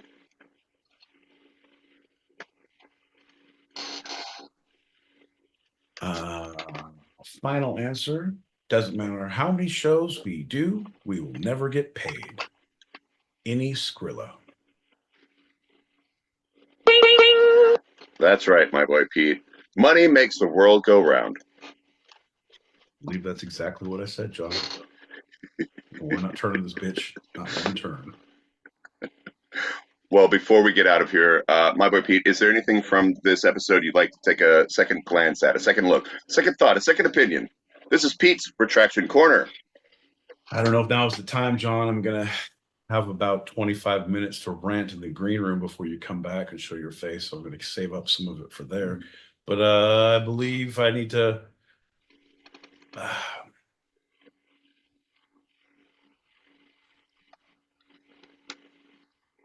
I was thinking a shock collar, that if there's something that I could shock you with in real time, but I don't know if it'd have to be Bluetooth, and I'd have to do your Wi-Fi. I don't know how that could be, but I feel like you need to be physically motherfucking prodded, not through the show all the time, but just generally in life. And I feel like I need to get on that and figure it out, because all the pre-planning of the show, yeah. 20 minutes later, like, yeah, bro, come on. Like, what the fuck, Joe? And then you did this. And I appreciate your candor. I like your style, John. But I feel like my 1 second glance, my 1 second look, my 1 retraction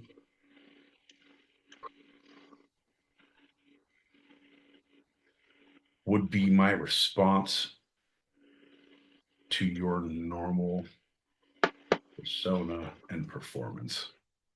I get my hopes up like a fucking kid waiting for his dad on the corner on Friday afternoon when it's dad's weekend. I know he's going to come. He's not going to be late this time. It's not going to happen. I don't blame you, Dad. I blame me. It was my reaction, not yours. Yours truly, my boy P. P.S. Hope you and Mom get back together.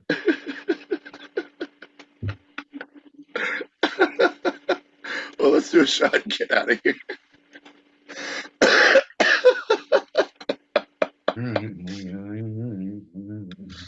Here we go. Cheers. Bing, bing, Cheers. bing. Yeah. Well, thanks for listening, everybody. We have our open chat show continuing for those listening live on the Stereo app or watching on YouTube. So if you are here now, regardless of the platform, stick around. And if you're hearing this later and want to join us in the green room for after-show wind-downs or want to throw some topics out there, email two-sidedpod@gmail.com. That's TWO sidedpod@gmail.com. That's a wrap for tonight. I'm John L. Peacock out in Brooklyn, New York. I'm my boy Pete in Southern California. And this was our show. You can eavesdrop wherever you get your podcasts and even join us live, both on our YouTube channel, handle at two-sided-pod, all one word, and the Stereo app every Tuesday, 8 p.m. Pacific, 11 p.m. Eastern, as we talk about the two sides of life. The serious and the fun. Here on Two-Sided. Love you, Pete. Love you, John.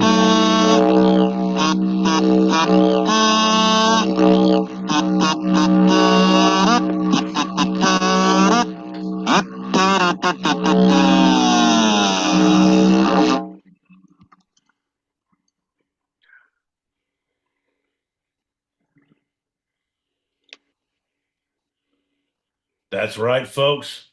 We are now in the green room. Holy shit. It was a long road. It was an uphill battle. But together, as a community, we made it.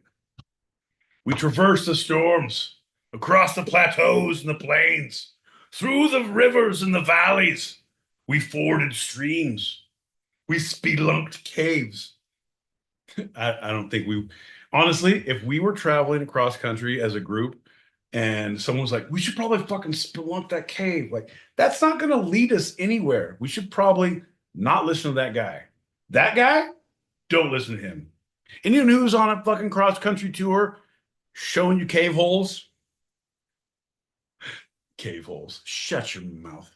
Keep it clean. We're a classy bunch around here. Don't go that route. Bunch of cave holes. John, do you remember the last time you were at a party and you get a horrible cave? You cave hold yourself? I don't even know what that means. I'm unsure of what that means, but I don't know if you're setting this up so I can play messages. I don't know how long you're going to be. I don't know how short you're going to be, how deep you're going to be, how wide. No, this is just length and width now, folks. Now we're just making measurement jokes. No one needs that in their life. It's not a good look. Not a good look for anyone. Right, John?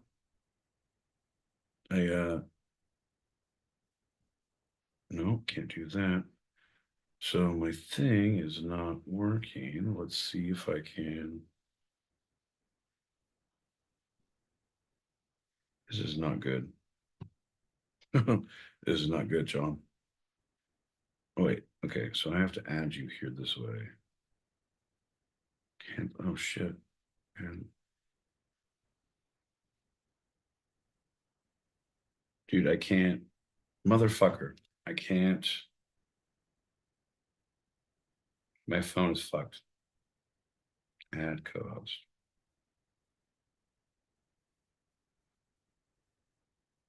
Please let it work. Nope. That's not it.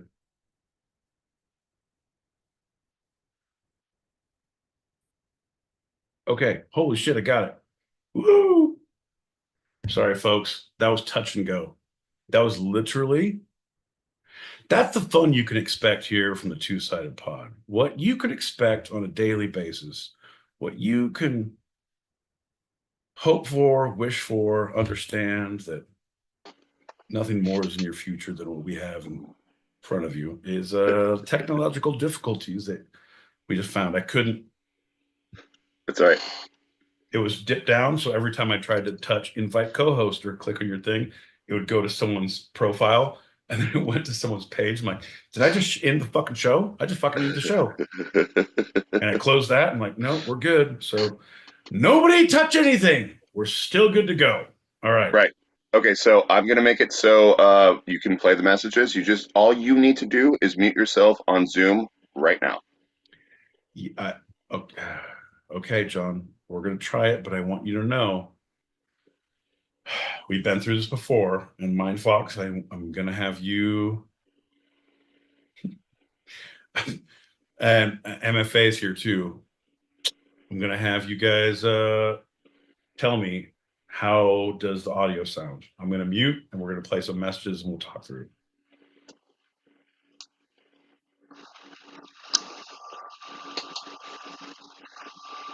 All right, I'm muted now. It's sandwich time, motherfucker. Italian Parmesan. A little sandwich time. Am I slurring my words? You fucking yard bird. Chicken what? Chicken boy. Hell yeah. Fried chickens. Deep fry 'em. Sounds delicious. Sounds delicious. I fucking love you, brother. Oh, Hulk Hogan. Wow, I love you too, brother. Yeah, whoa. Our final segment of the episode is, the time I got molested in high school. Nice. There you go. Now we're getting to the root of As it. you recall, Pete, I got molested in part 1, and I got molested in part 2. So, part 3, honestly, I would need a lot more Xanax and a lot more therapy to deal with that. All right. That's a part 3 What's the difference necessity. between kidnapping and abducting a bunch of nuns? What would be the difference legally? All right. Abducting, if you were clever about it, if you had a mischievous ploy, if you were also accused of criminal mischief, it would be abduction of nuns. If you had on a ski mask and were armed, that would be kidnapping. Pretty sure legally. I'll consult my lawyer, but we'll figure it out. Yeah, I'm really against capitalism when it comes to the sexual market. I think we should have communism. Everybody should have access to the same big booty hoes. That you know what I'm saying? I believe in communism because of that. Oof, bro, I'm with you but the world I live in, I'm letting you know, there are 2 things in this capitalist society that are free for everyone and that should be forever. Water and sex. Those are 2 things. Whatever that you need to have. No, that. John, why you got to make me think about things? Now I'm going to go on a tirade and get me canceled. God damn you. Let the government take control of all the big booty hoes, like my girlfriend, and distribute them equally. How come the 1% of all the Americans have 99% of the big booty hoes? It's not fair. We need to distribute them among all the Americans. Oh my God, Death Becomes You. That was such a ridiculous movie. I freaking love it. So good. Oh my God, I forgot about it until you mentioned it. What an awesome show. So good. There's good classic movies from the 90s. Oh, shit. It's this fucking guy. What's this show about? Papa Boy, Howard Stern's penis, Howard Stern's penis. Jesus. Love you, brother. Hey, I had fun. He's like a feral animal, folks. I know that I'm the one who rants, raves, carries on with his tomfoolery and his shenaniganizing. I understand that. I know who I am, but I know who I am. John is a wild card, man. You don't know what the fuck he's gonna do. You truly think all right, hey man, this is the plan, right? We're all gonna say this. Fucking our story is we showed up here at 8, we drank some cocktails, and then we went down to the club. We were there by 9:30. We stayed till 12. We all came back up here, smoked a joint. We were home by 1. Right? That's the story. Right. John says, I actually left early and I went to the library because I was looking up what the definition of thesaurus is. And it was tickling my brain and I didn't trust my phone. So I went to the nearest 24-hour library. Fuck, John. This is not the time or the place to look up thesaurus definitions. I don't know. But hear me out. Hear me out. I'm not talking out of class. Because John's stupid, but he's not that stupid. Because when push comes to shove, you can count on John to use those big dumb doe eyes to his favor. Because no one expects him to have information, right? Like in a court of law, they say, ladies and gentlemen, we're going to call John L. Peacock to the stand. Now, Mr. Peacock, on the night in question, you were associated with the defendant. Is that correct? Yeah. I've known him a long time, and I like that we do podcasts. Also, do you like Shakespeare? Your Honor, we're going to go ahead and release this witness because nobody has time for that kind of bullshit. So, John, I'm just saying now that if you can come back and unmute me, because this is the time when we're done playing messages, and I'd like you to, number one, shut your fucking cave hole. That's great. I forgot that. MFA.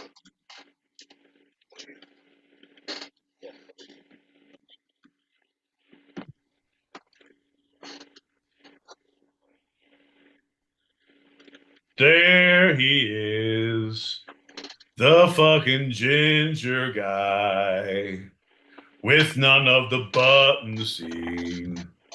He just said bye, bye, bye. John, where'd you go, bud? This guy, if he puts on a hat, if he changes his shirt, if he does some bullshit, you guys, this is not the time or the place for John's shenanigans. Hey, bud, I need you back in, yeah? I truly don't know. Turn your mic on. Yeah. Perfect. Good job. All right. We are going to play some more messages. Here we go.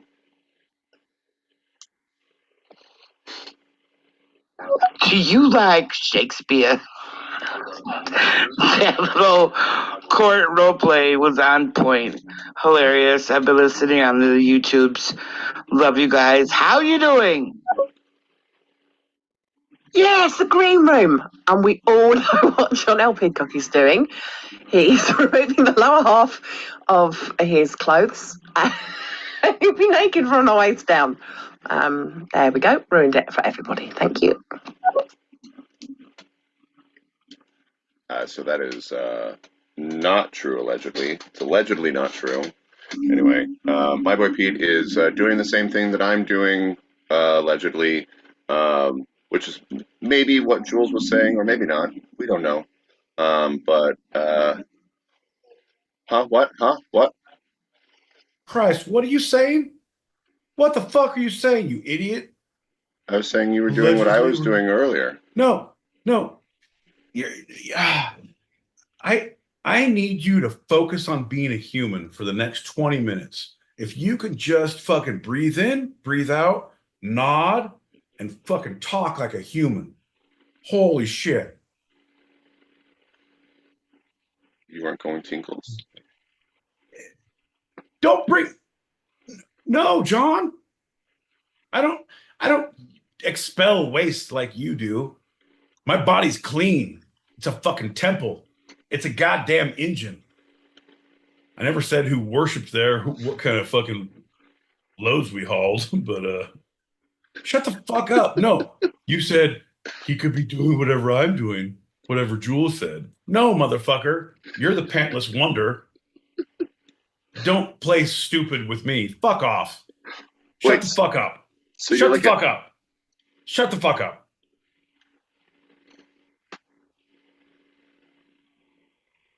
No, you can continue talking, but not about your same train of thought. Like you had to, it was like a shot caller. I wanted to fucking smack you in the face. Shut. All right. Oh, all okay. right. Do you want to go on a walk? Look over there. From what I was saying. I know. Are you like a Gila monster if you don't expel waste? There's nothing in this world that will take you away from Arizona references or the praise of the name Peacock. Like it's off-putting. I want you to know it's off-putting. I feel like the thing that's the most off-putting is that you're aware of it, but you refuse to address it or change it. Like, I want to make people feel uncomfortable. I don't want to make people feel uncomfortable. I just like to say what I say. No, you realize causality. For every action, there is an equal and opposite reaction. We covered that, yeah, a while ago. I'm glad because you're such a fan of that, you can't see it in real-time practice. You're like, I like to do these things, but I don't want people to think these things. Hey, motherfucker, welcome to the party. Then you gotta stop doing those things. Well, I'm more thinking that I don't care what people think. I just want to do those things. So it's not that I want them to think a certain way or I don't want them to think a certain way. I just don't care. Worked for NASA, so figure it could work for me. Right. Apollo space program still going strong, yeah? Fair enough. Speaking of launching drone missiles, John, Yeah. I want to shoot some dummy ammunition your way. Okay. I don't know if it's true, but I heard that Julie Prunes was actually doing a erotic fan fiction adult child's coloring book. I mean, it's child size, but it's adult fan fiction coloring book. Yeah. I don't know if that's true, but I go on the dark web on the Etsy sites. Their message boards are fucked, John. But word is, some interesting colors coming your way, bud. So are you looking at the dark web, like you're in there and there's a version of Etsy, or is Etsy itself the dark web to you? Oh, I don't know, man. What anything that says put shit in mason jars and make it glow in your yard is pretty evil to me, man. You know what? That's pretty dark, buddy. That's pretty dark. We burned witches at the stake for less in my neighborhood.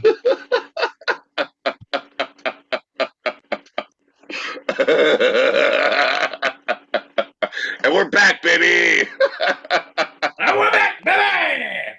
Woo! And speaking Now of you Jules, give me a little fighting room. Let's see what Jules has to say about all that.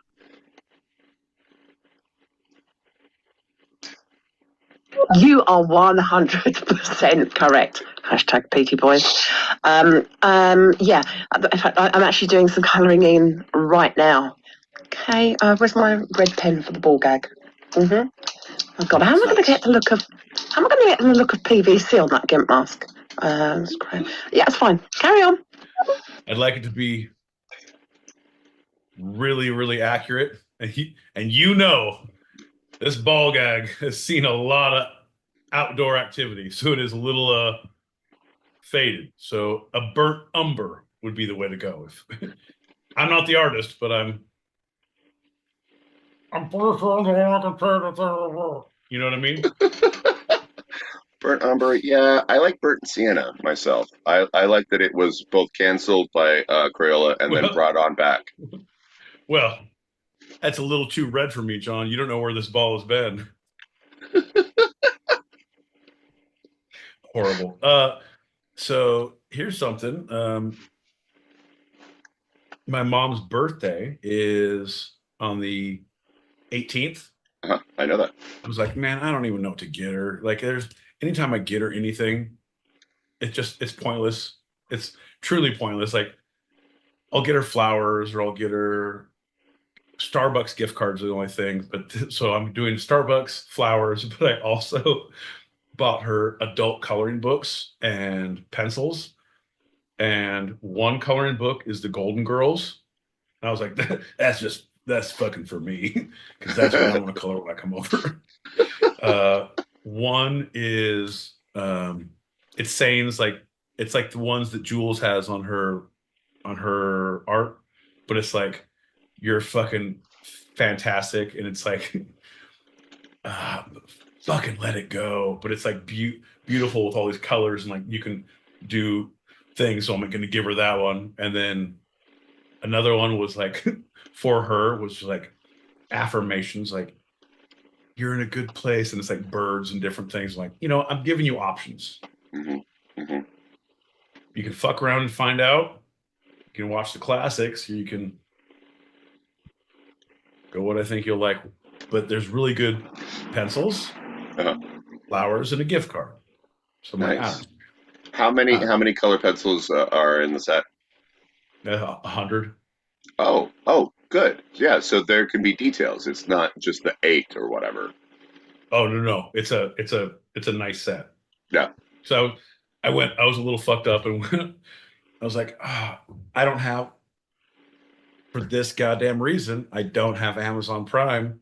I just borrow my friends to watch shows and TV and shit.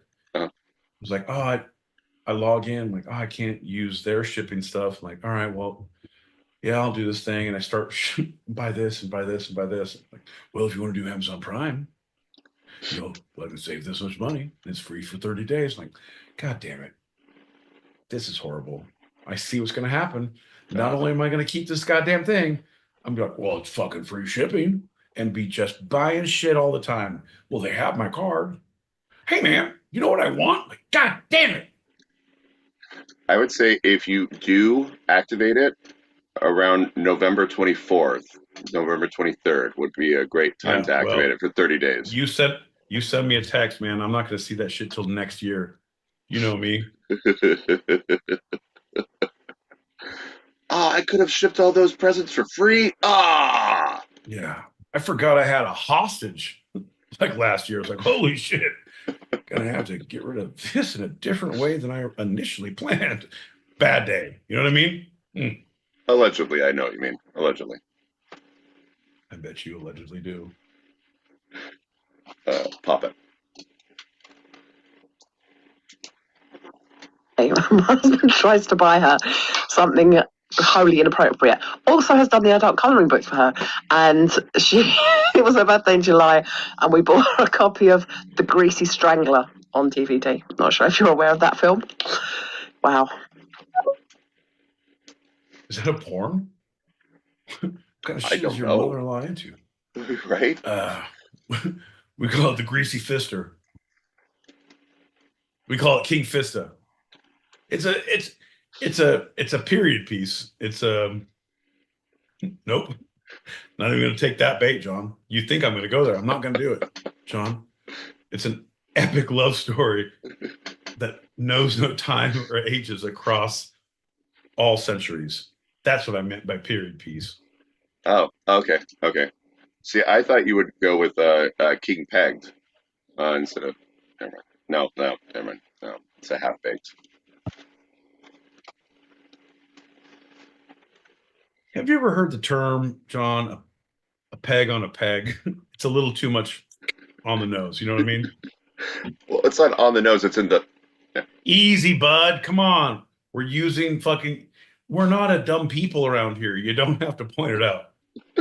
Don't be Goose in Top Gun. Giving him the finger. We all Get it, Goose. Sorry. Yeah. You ruined Maverick's joke, Goose. If Maverick was going to go into stand-up that week, he's like, this whole fucking Air Force thing isn't for me.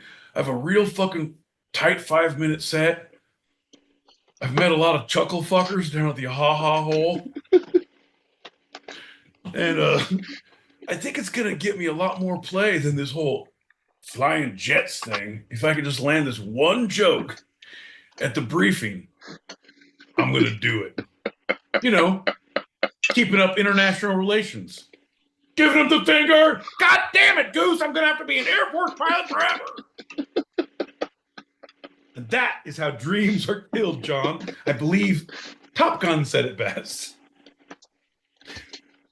If you ain't with me, you'll get me.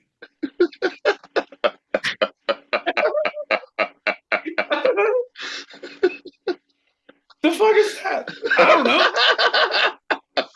I don't know, man. I just tune in and out. I thought you were driving. Shit. Well, unlike some of those people in Top Gun, you at least stuck the landing. They call me the Mary Lou Retton of the Top Gun Miramar Training Academy. Fucking boom! Stick that motherfucker, Mary. God damn it. My boy Pete, I feel that calls for a shot. What do you say? Well, I mean, I don't drink for nothing, but I'll drink for you, John. Aw. I'm not nothing. What? I like that. No. Yeah, no. It's about time I give you the kudos that you deserve. You are something. Oh, this fucking guy's something, am I right? Oh, yeah, he gets it. Here we go. Cheers. Bing, Cheers, bing. buddy. Yeah. Mm.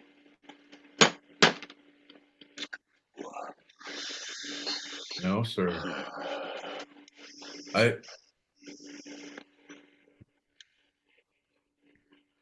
can't even begin. Let's smoke. Do you have a plethora of options in front of you? Is that what's happening?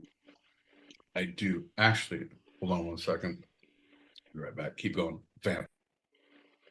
I'm going to take a quick guess at what the plethora of options my boy Pete might have. Well, okay, rum, obviously. And anyone who's anyone knows what rum it is. I'm not going to say it. Also, weed. I think you talked about a joint, so I'd say in the version of that, and vape,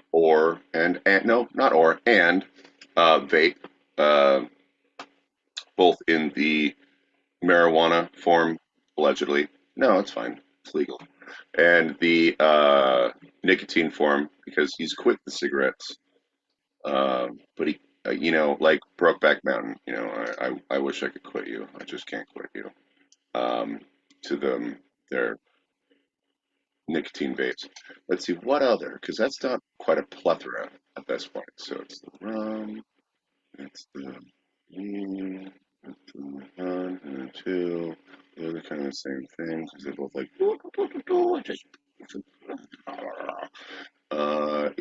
Well, that one I can't say. He has the monitors in front of him, so maybe there's some visual stimuli that are happening, so he can choose among that. But he has two monitors, as he's told everyone many a time. So he has the one monitor that's the good monitor. It's for the show. It's for being a human being. And that second monitor. What's on What the fuck that are you going second? on about? Like, what the actual fuck? You're an animal. Jesus Christ. We just want to know what's on that second monitor, my boy Pete. That's all. No, that was before. I only have one monitor now. I have a laptop.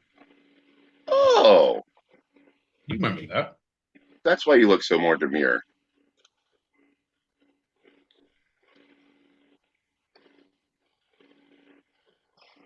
Will you tell us what your plethora is? I ask you to vamp, and you fucking filibuster. Jesus. There's a difference, John. Well, much like Mr. Smith, I did read the dictionary tonight. I hope you're getting it. Holy shit. I'm just saying. No, I was looking for what I was going to smoke, and I happened to go to the store last weekend, and it's like fucking candy store. It's just in one of those and those and those. So now my new thing is fucking pre-rolls, like, and they'll have decent, good deals. So the Baby Jeters, the Grizzly Peaks, the fucking Prison Shorties, the Sluggers, the Uppers, the Downers, the Laughers, the Screamers. It's just great. So, and it's all legal, John. It just seems so silly. Like, I get it. So we get it. Like, just legalize things. Just like, I don't know, man. Don't make it difficult. Don't make it difficult. Well, as opposed to any other point in American history, the two top candidates for president and our sitting president are all indicating that they are for total federal legalization. That's great, John. If you believe this democracy will hold up for another 4 years without a massive power change, hey, John, this is like the change in the Ming dynasties. Hey, it's going to be fucking crazy town, but the art on the other side and the food is going to be delightful. Say what you will about the horrors of the Ming dynasty, at least they produced some amazing food. Right? Oh my God, the Chow's chicken? Ho, ho, ho! To die for. And he did. Pop quiz, who was the first sitting president to advocate for legalization of marijuana? Pop quiz, hotshot. I don't know. Jimmy Carter. We talked about it. Yeah, no, I tuned you out. We talked about that too. We did. I've heard that many times. You actually say it in excess because I think you tune yourself out too. Yeah, I say that a lot too. That's so I can't be held accountable for my actions, John. Does no one listen to me? They're like, no. I'm like, I don't either, and that is the problem. What we have is a failure to listen to me. Some men just can't speak loud enough, which is the way it seems to be. Well, I'll speak louder.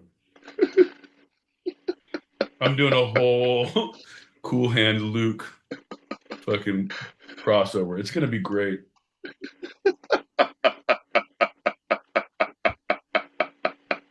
John, we shouldn't be here, man. We shouldn't be here in times like this.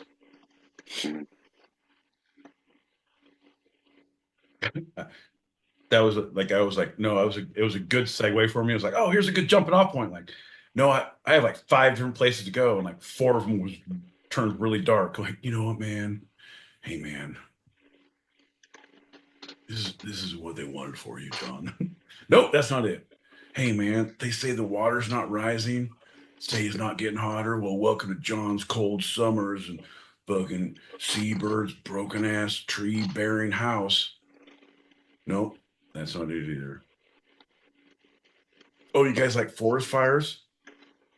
I'm saving up a few this summer for you guys. Everyone come out and visit. We're going to do a whole tour because that's all the economy will be left in Southern California. Nope, that's not it. John, I think our best bet moving forward is zombie apocalypse.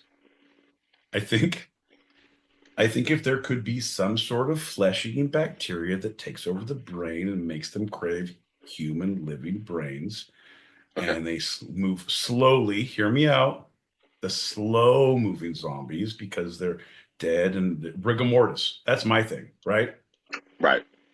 We're not going to go against science because they're going to be stiff, so they have to go slow. They're not running. Ain't You know, nobody rigor running mortis that. only lasts a couple of hours, right? Rigor mortis is actually only... Now, decay is a different thing. So I would be on board more with their decaying, lifeless bodies. Here's the deal. In the case that rigor mortis lasts more than 4 hours, call your doctor and report it. But with one pill, you too can live a full life. No, John. I'm just saying. Got this go bag is burning a hole in my living room floor. That's mainly because I lit the flares in it last night, and they are actively burning a hole in the floor. I just wanted to see if they worked, and they do. And I put them back in because I'll need those later. Shh. That's right, folks. The dumbest survivalist ever. Oh man, they're only one-time use, and they burned everything else in my bag. Well, what do you got? You have Narcan in that go bag, right? No, man. We ain't going back from that. No, no.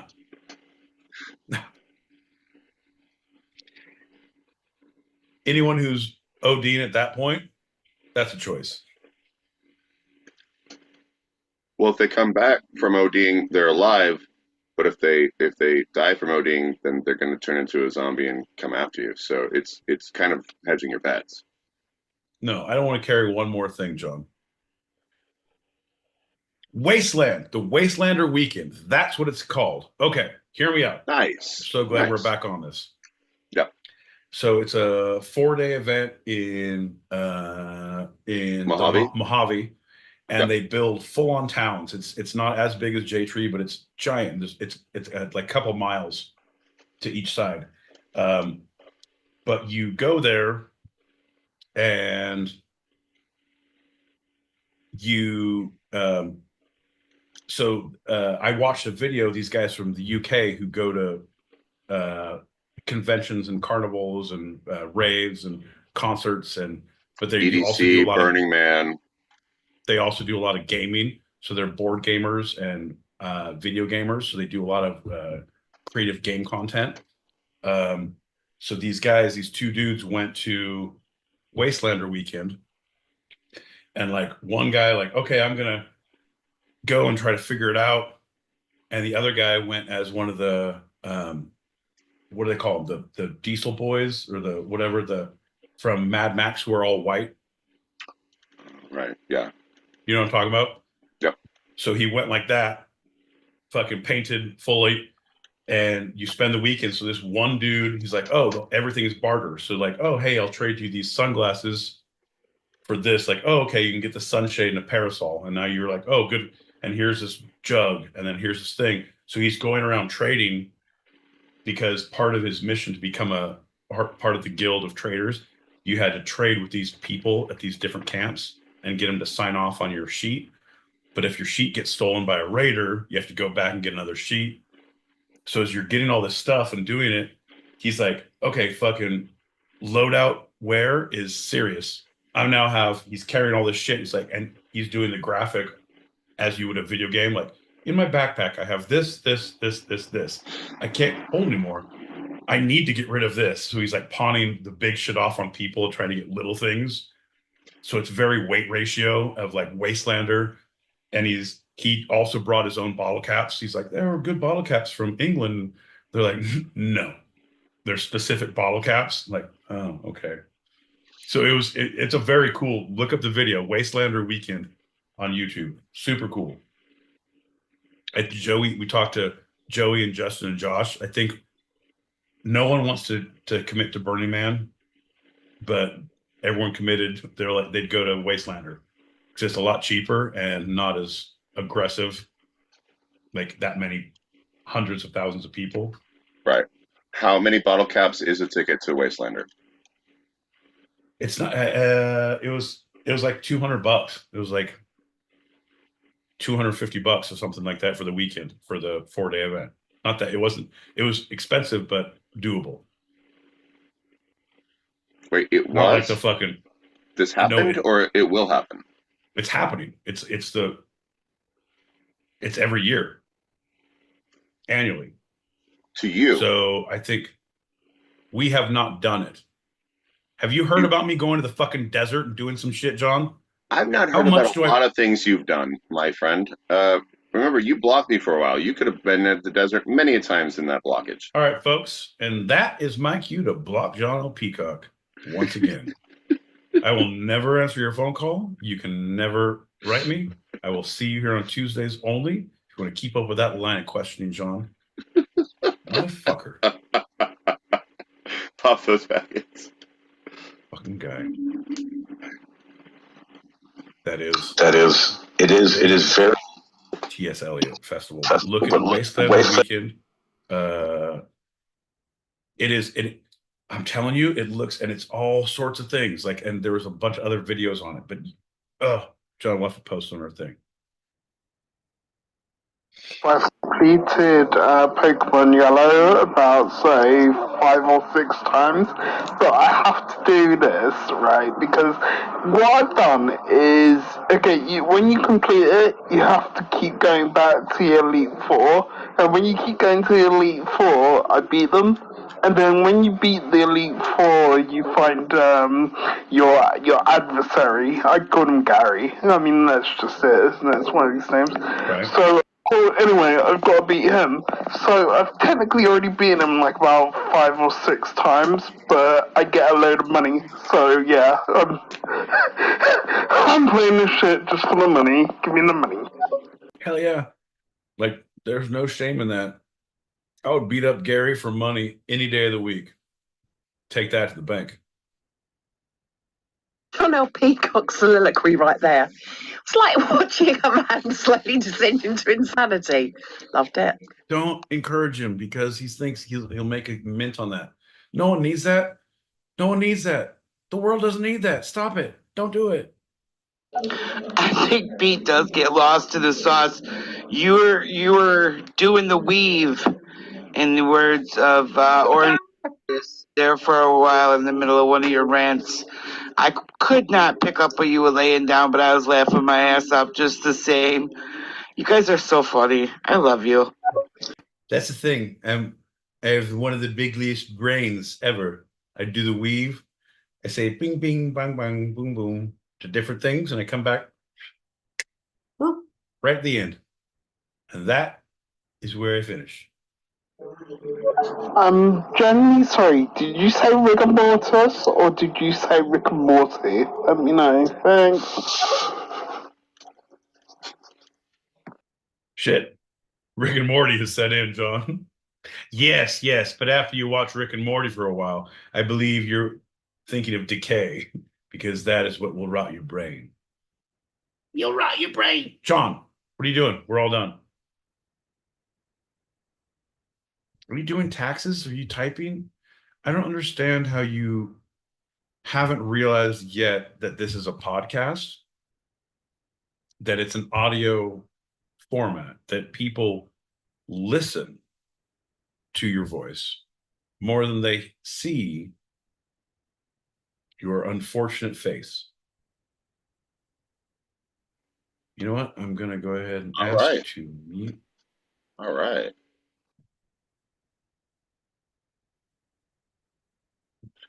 Unmute myself. There we go. And we're back. So my little mouse here, which my computer's so jacked up I can't use the other thing, the battery died. And so I had to replace batteries. And that's what my Pete was pointing out right at the very end of his little tirade and rant. But we're back. We are fully... Put this on here. All right. 100%. One of our favorite things that we like to do is sometimes we'll take light bulbs that have been in use in other houses for like 6 or 8 months, and we'll steal those when we go burgling, and we'll bring them back into the studio, and we'll plug those in. We'll take batteries from Xbox controllers that from kids we know play like 12 hours a day. We'll go and steal those, put them into remotes. Oh, it's going to be a live video feed? Cool. It was crazy town that John's actual computer from 1993 has broken 12 times, but we keep on finding ones in garages. when we break and enter our houses that he gets to take back, refurbished to be just as shitty as the one he lost so many years ago. Crazy town. It's a world like no other. It's what's the Fallout? Tell me about Fallout. Stupid. Oh, tell me about. Here's the deal, John. Imagine, if you will, the world is a beautiful place, but a strange place. Destruction may be or may not be at both ends, but what we have is beautiful and needs to be contained and prolonged. And no, you need to stop acting out the things I say. Like, I really hate that, especially when you use your hands. Perfect. Yeah, as an actor, you should be better. Don't use your hands so much. I will allow all of your facial and eye acting from here on out, as long as no hands into the facial. That is a My Boy Pete promise. Great. God damn it! You're out! Keep your fucking hand down, John! You have to use your hands sparingly. These hands. They look like strong hands, don't they, John? But no, they're not. If they're not used correctly. You got to use a lot of head movement. Look at me. Eye contact. Fucking head on it. You do a little of this. You do one of these. Only when these come up can you do one of these, John. That's what hands are used for. Not this willy-nilly. No. No, no, no. Sounds like you're bobbing and weaving again. Where was I? Yes, Fallout. Imagine, if you will, a beautiful world. Now, this world, you had wanted to go up so bad. Fucking, I saw your shoulder. You're sitting on it. Fucking, you're pinching yourself. Imagine, if you will, 1950, the height of the Cold War. Maybe. I don't know. Anyway, everything's black and white. You remember black and white? 1950. We'll call it that. You buy spaces in a vault for nuclear war where you can live with your family just in case shit happens. Well, turns out shit did happen, Sean. And now that face you're looking at in the Zoom window is the face you're going to see the rest of your life in the neighborhood, because you live in Vault 21. That's right. In Vault 21, we all have rules and goals and ambitions. Well, some of us also have extracurricular activities. That's what your mommy and daddy said. And on your first birthday, we have to name you. So then you get to pick your name as a baby waking up. And you get to pick what you do. And like, I like this. Set your attributes and set your things. I'm clever. I have a strange predilection for stamp collecting and drinking malt liquor. Nice. You're going to be in security. Perfect. So then you grow up, things invade the vault, you leave the vault, and then you have to go to the wasteland and build your character, John.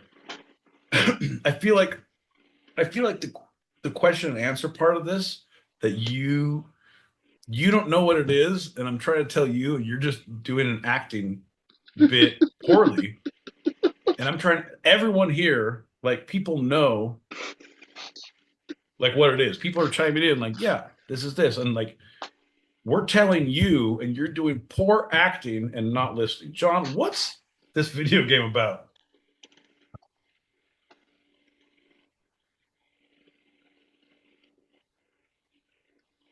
Oh, I should speak because this is an audio format. I was like, oh, you think you nailed it, you fucking idiot. And that is what radiation does if you go on the outside world. Here's the deal, folks. John is what we call a ghoul. Oh. Yeah. No, there are people who have had too much radiation and they can become a feral ghoul or just a normal ghoul. And I was saying, when they lose all their human tendencies, they start acting acting out, John, and they have to be put down like a ghoul in the street. I can relate to the Fallout. all the stereotypes. Fallout. New Vegas. And gingers. Yeah. Of course. Of course.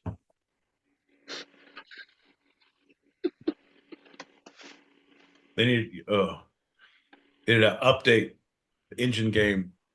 Like, oh, get the fucking ginger update. Where all the feral ghouls turn out to be gingers.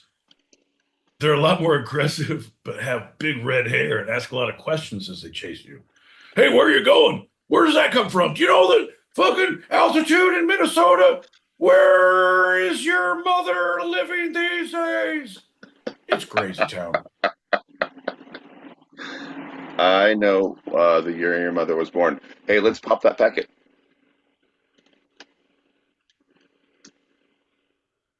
Just $1 can make all the difference to John L. Peacock and his technology. Do you have $1 so that he can use a USB charger? Got $5? Perhaps pay for some Wi-Fi. Maybe even more. Please donate. Make this stop. Jules, I found a new goal, a new mission. I'm going to go through pictures. I'm going to send you the worst pictures of John. Like, because you remember the old pictures when I came out and saw when you had your roommate, we went to Coney Island at night. Uh-huh. And then we did something, and it was all the drunken pictures, like the sideshow by the seashore. Right. All of those. And the when you're doing those trips, you have thousands of pictures because you're just like, and you have ones that people look horrible in. Now, John, what we're going to do here in this little segment is I'm going to find those pictures, John. I'm going to send them to Jules. We're going to make a slideshow and put a Sarah McLachlan song in the background, just like ASPCA. And we're going to raise some money to stop the abuse of ginger and what it does to their technological abilities. In the arms of Not gonna ginger. write you a love song just because you asked me, just because you told me to. Not gonna write you a love song. Wait, who'd you say, Sarah? I said Peter Gabriel. I was going to come to your house. I was going to be in a trench coat. I was going to hold up the stereo, and I was going to play "Shut the Monkey, Shut the Monkey," the big Peter Gabriel hit. Bum, bum, bum, bum, bum. Bum, bum, bum, bum, bum, bum, bum, bum, bum. You guys like this one? I'd like to report intruders. There's two gentlemen with trench coats playing different Peter Gabriel songs. Oh shit, there's a third, and he's playing something from no, that is Genesis. He is playing Genesis. Someone else is there with Karate Kid 2 soundtrack, and they have Mr. Miyagi lookalike and Danielson. Holy shit! Things are going off. This is the best Halloween decorations we've ever seen. You're welcome for Halloween ideas. Trademark two-sided pod.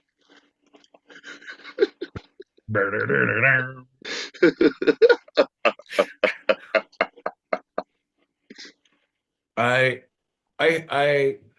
that's an easy one, John. That's an easy, but okay. Who has a boombox these days? I used to have a boombox, got rid of it because it was silly. I was like, I want something with a stereos and a thing, like a big rack and a big thing. That was awful too. Like, no, man, I got a phone. I got a sound bar. Well, that's interesting because That they went from boombox. portable.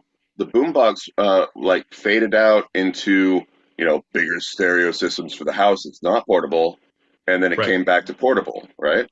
Right, exactly. There you go, John. It's an imperfect world. Stereos come around all the time, buddy. I've seen it once. I've seen it 1,000 times. You slow the beat down, someone jumps on a train, and you pick up that beat. You know what I mean? You'll get it next time we pull around. 2, 3, 4. I'm gonna pop a packet. Okay, just completed Pokemon Yellow for about the 7th time? I think that's 7th or 8th time now.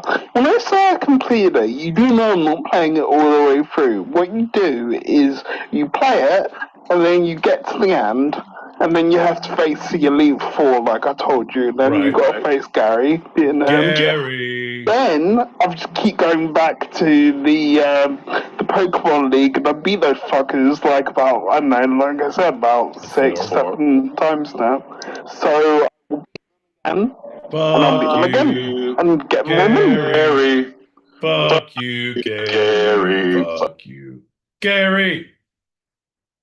To completion, Gary. To completion.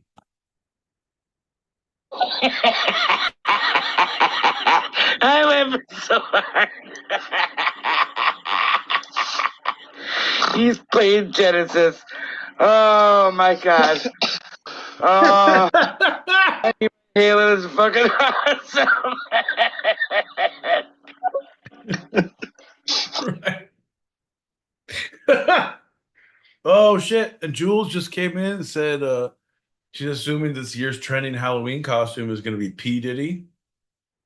Well, here's the deal on that one. I thought about it. John, we have no more messages. You can come back in, bud. Thought about it, and as any good Halloween aficionado does, one must dry run one's costume before the big reveal, as it were. You know what I mean? Right. You don't just you don't just tie a turban, right? You got to let it breathe, and that's not for a costume. That's in all walks of life. I'm saying the P. Diddy trial was a big mistake. Once one of the bottles of baby oil opened, the rest followed shortly after. I couldn't make it back in the house for like 30, 45 minutes. Just slipping and sliding, John. Like Daniel Stern in Home Alone. 100%. And luckily I was within ear range of the house. I said, Siri, play Benny Hill theme song. And then the ring cam. It's gonna be good. It's gonna be good. But I am hurt. I am broken as a human being, and I'm not gonna be Diddy for Halloween. That's very poetic, Pete. John, I don't wake up early on Tuesday mornings with a hangover. Dread tonight, 8 p.m. Pacific, 11 p.m. Eastern. That's 4 a.m. Greenwich Mean Sandwich time. If you're Wednesdays, if you're across the pond, or nothing, John. I wake up hungover on those days to plan ahead and give it my all. I say bootstraps. I say mustachio hairs, John. Mm-hmm.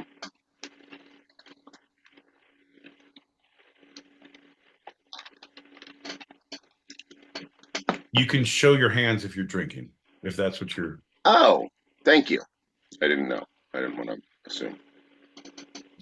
This is the weirdest fucking game of Simon Says I've ever been a part of.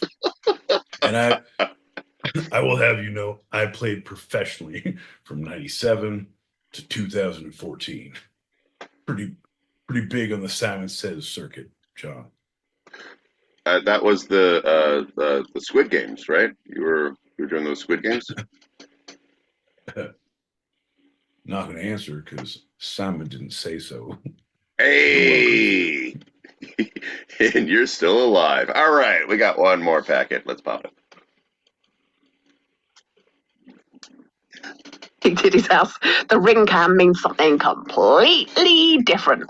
So yeah, I mean, definitely P. Diddy is the trending Halloween costume, and I mean, not everybody's going to be able to go as P. Diddy. Although, you know, is blackface ever acceptable? Even if it, oh no, forget it. Well, hear me out. Are ring cams ever acceptable? Yours, not ours, because I do have a sign that says you are being filmed. It's on the other side of the lid. Lid? Yeah, it's on the seat. Oh, So it's there. it's there. So you flip up the seat and you see you are being filmed. So it's there. So you can't sue me. Right? It's conspicuous enough, right? John, I'm not here to debate the frivolous details, John. I'm here to run a business. And the business is Halloween time. And Halloween time demands our attention, at least for the next, I'd go 15 or 16 days. What demands our attention after those 16, 15 days? Type 2 diabetes. And then what about right shortly before that for some weird reason? The long walk of shame. You ever seen a hungover nurse, witch, cat, doctor, cowardly lion, Dorothy, Tin Man? I take it back. Last year I saw a Tin Man without pants. The next day, horrible. 4 a.m. going to work. Tin Man has no pants. That Tin Man was going to work with no pants? No, leaving. The walk of shame, John. When you leave, I have nothing to wear but the costume I came with. And turns out someone stole my pants. I should not have been drunk at this party. John, Yeah. I know what you're going to ask. Was that Tin Man you? And John, it could have been a mirror reflection in a window. It could have been the bank before it opened. I said, oh, where has this led? An unhoused person rolled by the street. I held still. Oil can. I said, not knowing what to do. He said, huh? Oil can. I said, hoping it would work. Turns out, we smoked meth and went down the yellow brick road. No, that's not it. John, you'll hear more about that story Tuesday, 8 p.m. Pacific, 11 p.m. Eastern, where my boy Pete reads the greatest fairy tales ever. Speaking of fairy tales, so you had no pants on. Where do you find the oil can? Hey, man. Don't bog me down in details, is what I said to the homeless guy. I said, just fucking dig around till you find some of the squeaks, baby. They'll suck the oil out eventually. Jesus, John. We're a classy show. Don't use those words. Come on. I'm The sorry, kids are spout gonna it. Spout it. My you go. syntax is wrong sometimes. Siphon.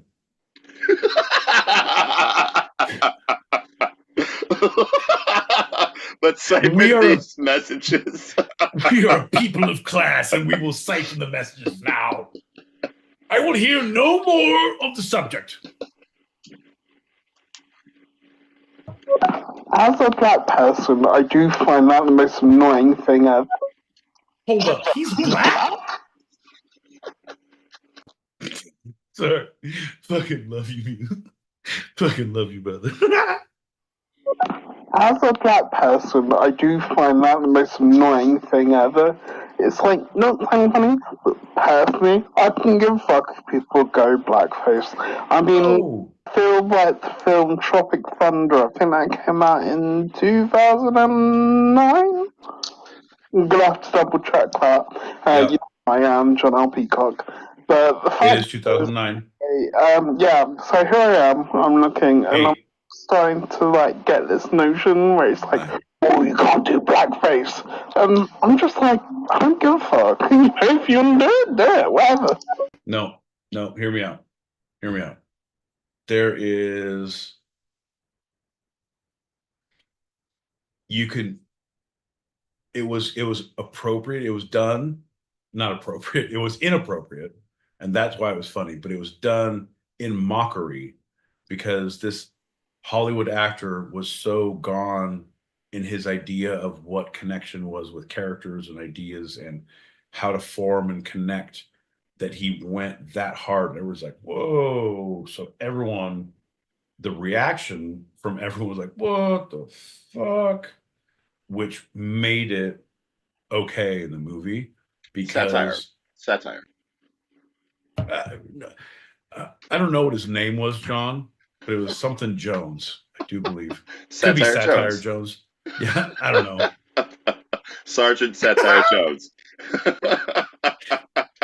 Fuck you. That's horrible. I thought we were going to cancel for wampum earlier. Jesus, John. You know the Barbra Streisand effect? This is from. No, never heard of it. That's because you tune in and out. Yeah, no, I'm not gonna. Hey, we got another message. I can. Well, hold up 1 second, because if you want to know about the butterfly effect, I know the shit out about that movie. So I can tell you all about Ashton Kutcher and his ex-wife and how she's doing these days. That, my friend, is the butterfly effect. Mia Serrano? What? What's his ex-wife's name? Demi Moore. Wait, what? No, the other one. Sorvino? Sorvino. No. Yeah. Yes. That mystery is solved. Good job. American Beauty. Fair enough. Everybody wins. This is the high point of my day. Talking to John L. Peacock. 8 p.m. Pacific, 11 p.m. Eastern on Tuesdays.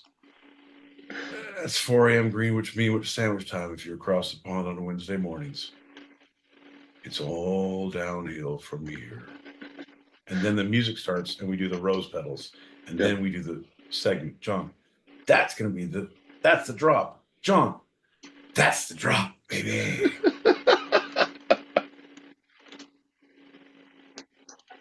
Tropic Thunder came out 2009. Holy fuck.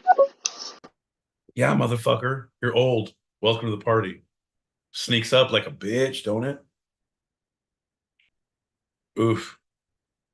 It's when you see those people in the movie that you're like, oh, cool. You see Jack Black now? Like, Jesus Christ.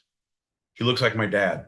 Like, bro, people said we looked alike before. Like, what have you done to yourself? Bro, we have an image to uphold. Fuck. And the Nobel Prize for Literature this year goes to Tin Man Has No Pants by my boy Pete. Oh my God, thank you so much. Oh my God, thank you so much. Thank you so much. I'd like to thank the big pantless tin man in the sky, wherever he is. I know he's swinging his big axe down here at us all, literally and figuratively. I'd like to thank my publisher. I'd like to thank my supporting cast. Scarecrow, couldn't have done it without you. Dorothy, you were kind of a bitch, but Toto really pulled up your stock. Thank you so much. Cowardly Lion, you were the bravest of us all. And I know how cliche that sounds. Cliche. I'm sorry, I'm tripping over myself, like I'm a tin man with no pants. Anyway, they're playing me off, and thank you. It has been a pleasure and an honor, and thank you, the Academy. Okay.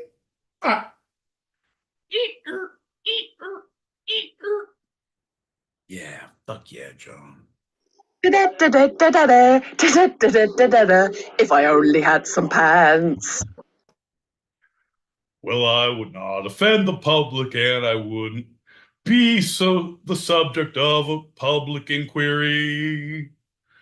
Well, don't you know there's a school zone ahead, so we're gonna have to turn around before we're dead. Oh, if I only had some pants, then we'd go to town.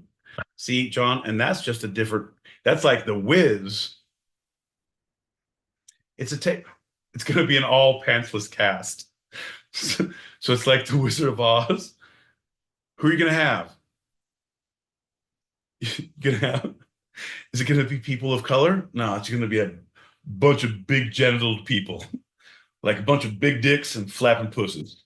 Like all no, John, don't. It's not. It's gonna. All the ladies will have third base coaches.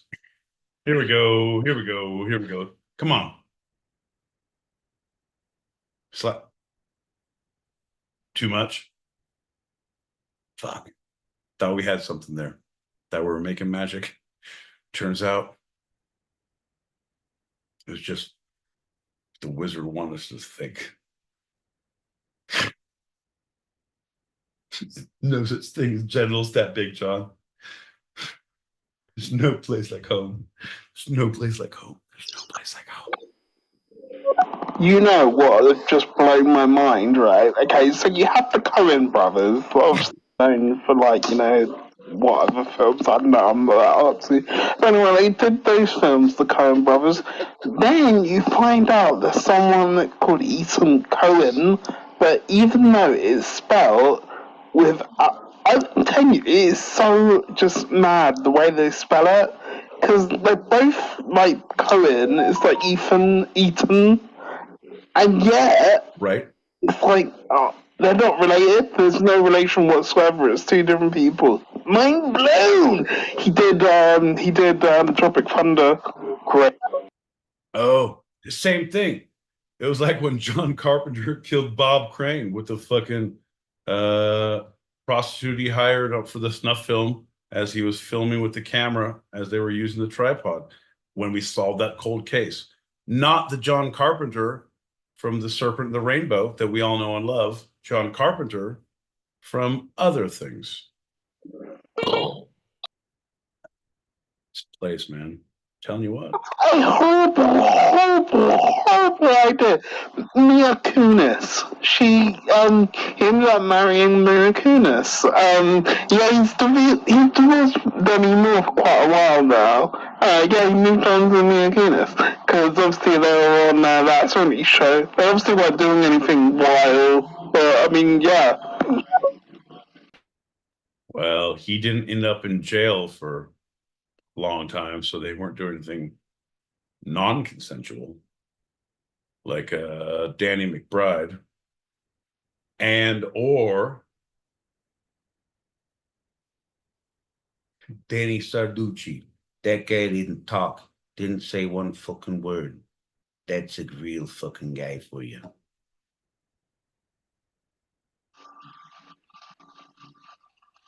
Bonaducci.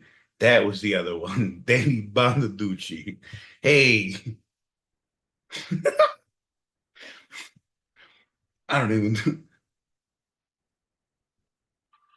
I've never said this out loud, but I. Do it. This is depressing to say, but when I was younger, and you watch Battlefield Earth, which is like one of the worst films ever made. Thank you, John Travolta. See, I thought that Barry Pepper, if you know that actor, from Saving Private Ryan. And was I full of cum? I don't know. But anyway, I thought he was Forrest Whitaker. I got older, and I realized Forrest Whitaker was something like, I'm not doing anything for black people. I should just stand by. John, you're back. In your defense, they both have pretty fucked up eyes, and that just says you don't see color. You see ocular degenerative issues that probably are hereditary, right? And if they're not, that's on them, bud, not you. Yeah. Barry Pepper. Ooh, love Barry Pepper. Saving Private Ryan. He was the comedic relief. Okay, well, not necessarily, but right. Right. He doesn't see color. He sees more like wall-eyedness, cross-eyedness, lazy-eyedness. So he sees walls, crosses, and laziness. That's what he sees. Sounds like you're a prime candidate for the two-sided church. That's what we believe in. Crossing boundaries, breaking down walls, and also the third one. General laziness. Sorry, I couldn't get to it. I forgot. Hold on. It was the middle finger. You know, giving him the bird, keeping up communications. Folks, your friend and mine, John L. Peacock. If that's not a reason to drink to someone, I don't know what is, John. I don't think anyone needs to be sober for that reason. Well, okay, no, hear me out. That's a reason to lose your chip. No, that's not the. No, what the phrase that I'm trying to turn is, John. Cheers, bud. Cheers, bud. Ping, Cal. ping.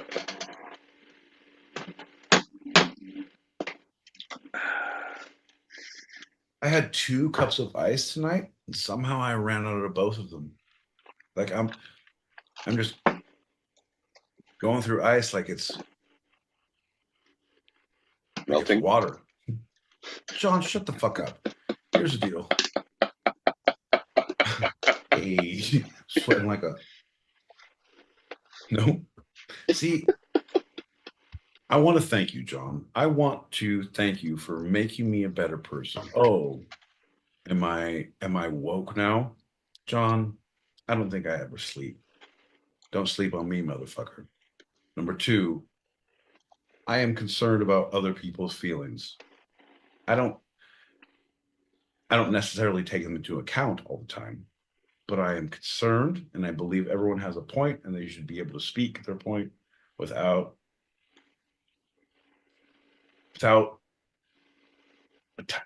verbal assault, a tirade upon them, even in joking manner, if you don't feel comfortable in your skin, unless you're related to me. If you're related to me, then you're fucked. Like you're actively fucked. Right. Like all bets are off. Like full on. It's a cartoon where they check my gloves and there's fucking anvils and fucking there's a ham in this one. I don't know why. Fucking hit you this way, a cat flies out. We are going to town. No holds barred, cartoon style. But everybody else, and you make me think about that, John. I don't like it. I don't like it. I tell you what, I don't like it. Because there's a lot of fucking good jokes out there. But I'm hearing a lot. I'm never going to do it, but my anytime I go to my parents' house, I'm like, oh, watch some comedy. Like, oh, it's too much cursing. Like, oh, people who work clean. There's some really good comedians who work totally clean, which is unbelievable. Like, really, I think it's another art form to make it funny and not slip up. Right. Because it's not a slip up. It's like, it's great. It's great. I respect it. Never do it. But I'm like, all right, just don't be as offensive. Right. And then the other part of me says, you know what? Fuck their feelings. Right. Mm-hmm. Like my grandma said, fuck them if they can't take a joke. Your grandma did say that a lot. All the time. Well, she turned out to be a lesbian on her 80th birthday, so we can't take her word for anything. You know what I mean? So I don't know, John. I'm just unsure. Like I feel the callings of the past, my ancestors. Make the dick and fart jokes. It's never too late to throw a fuck in somewhere. But I also feel the pull of the here and now and the John L. Peacock and like, you're better than this, man. Gosh darn it. We've been praying for you. If someone says praying and yeah in the same sentence at me one more time, I swear to God, no Halloween for anyone on this block.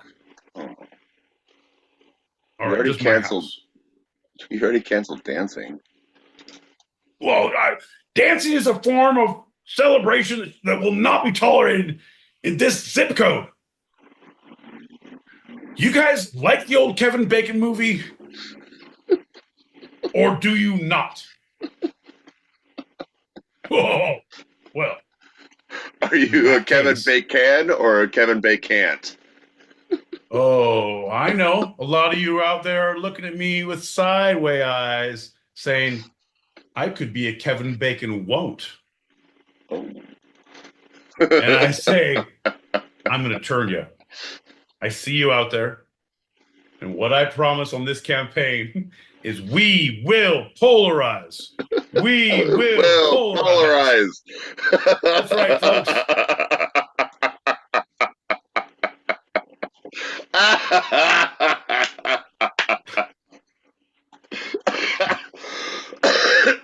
Okay. Shut the fuck up, John. Folks, ladies and gentlemen, boys and girls, children of all ages, there's very few times that my boy Pete can look into a small screen at this point in the night and see exactly what the pictures may or may not hold. But in this instance, in this very moment, in this specific time, I believe my boy Pete is a valid witness and shall be heard and recorded for posterity. John, may I poach some deer as I approach the stand? You may poach the deer as you approach the stand. Sorry, I wasn't clear. It was Italian. May I poach a deer? And then I will approach the stand. Yes, dear, you may approach the deer. Scusi. I kill a deer. I move to the stand. All right, fair enough. Is this thing on? Are we on? Sorry. Just keep your hands away. Oh, okay. Now? No, not now. Fuck. Okay. Your Honor, we're not going to declare him as a hostile witness. We're going to declare him as a stupid fucking witness. Fair enough. Let it be written, so shall it be documented. I'll allow it. Folks, what I would like to bring to the court's attention. Sorry, this is my boy Pete speaking. I got my phone from the back. The bailiff said I shouldn't, but I was gonna play Candy Crush, and I'm really good. So he's like, I think you're pretty good. And he gave it to me. So there I was, right? Front row, all eyes on me. I thought it's a Napoleon complex. They weren't looking hard enough. I was small in their eyes. Not enough eyes. It was an Oedipus complex, and my mom gave it to me. It was a small complex in the outskirts of Buffalo, New York. It was a 4-unit complex. I was no, that's not it either. Your Honor, I'd like to regather my thoughts and look at my phone. May I? I'll allow it. Thank you, sir. At this point in time, I do want to bring to the court's attention that I am seen with almost clear eyes. And yet I'm 99.9% sure that's clear eyes. The brand? No, I'm squinting and everything. So, Your Honor, your friend and mine, the lady of the hour, Julie Prunes, has a new picture as her avatar on stereo. It's John L. Peacock as Ashton Kutcher's non-ex current wife that we spoke. Yeah, her, when she was the highest point in my day.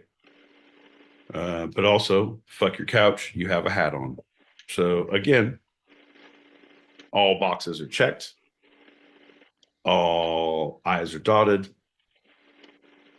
All gingers are commemorated. All pictures I believe are we have a saved. trifecta.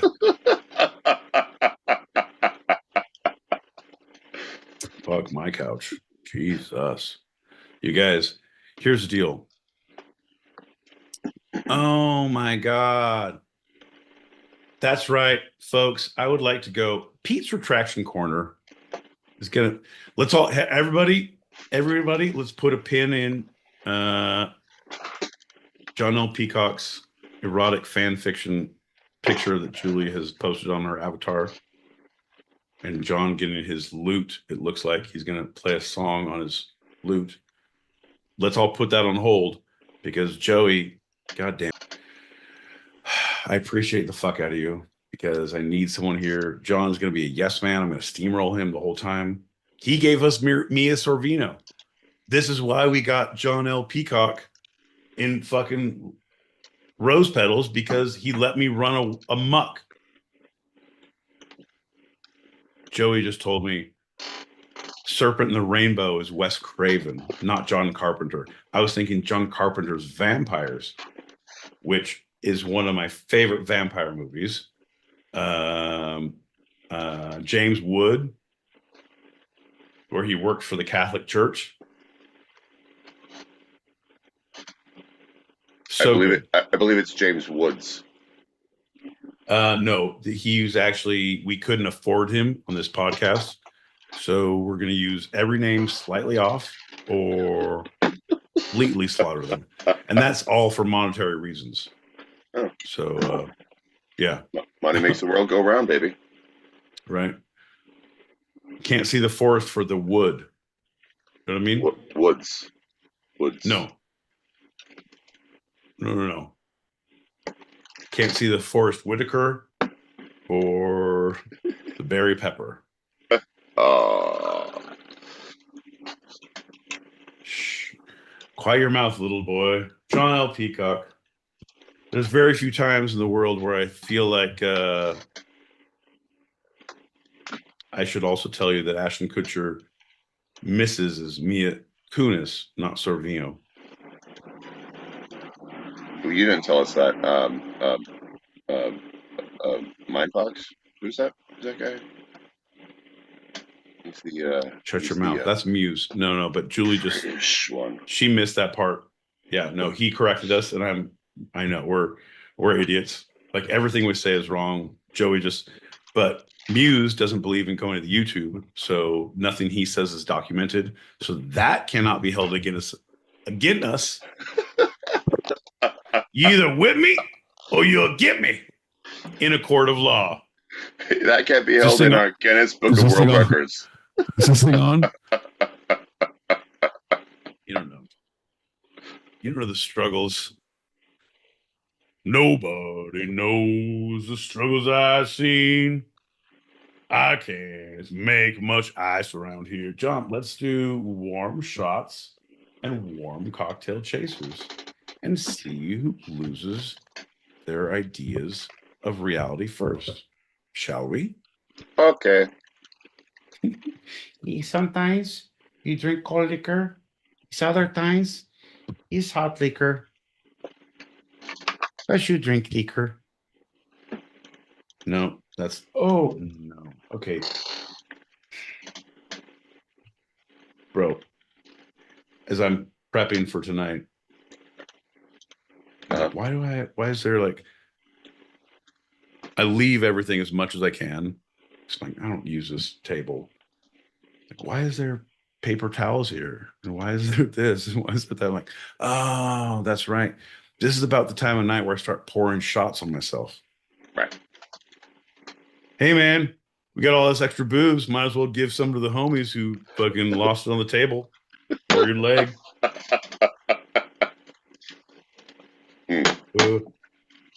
Wow. All right, pop those packets. Let's get out of here. All right, man. Oof. Look, I'm not just your garden variety sweaty peaty boy. No, sir. I'm a provocateur of sorts. An agitator, a chronic agitator. I just threw a softball there for you. How far do you want to hit that one? What are you looking at? John L. Peacock, my boy Pete. Take a shot. Come on. Good talk. Jader, listen to this guy. It's like the goddamn spin cycle on a fucking whirlpool. This fucking guy.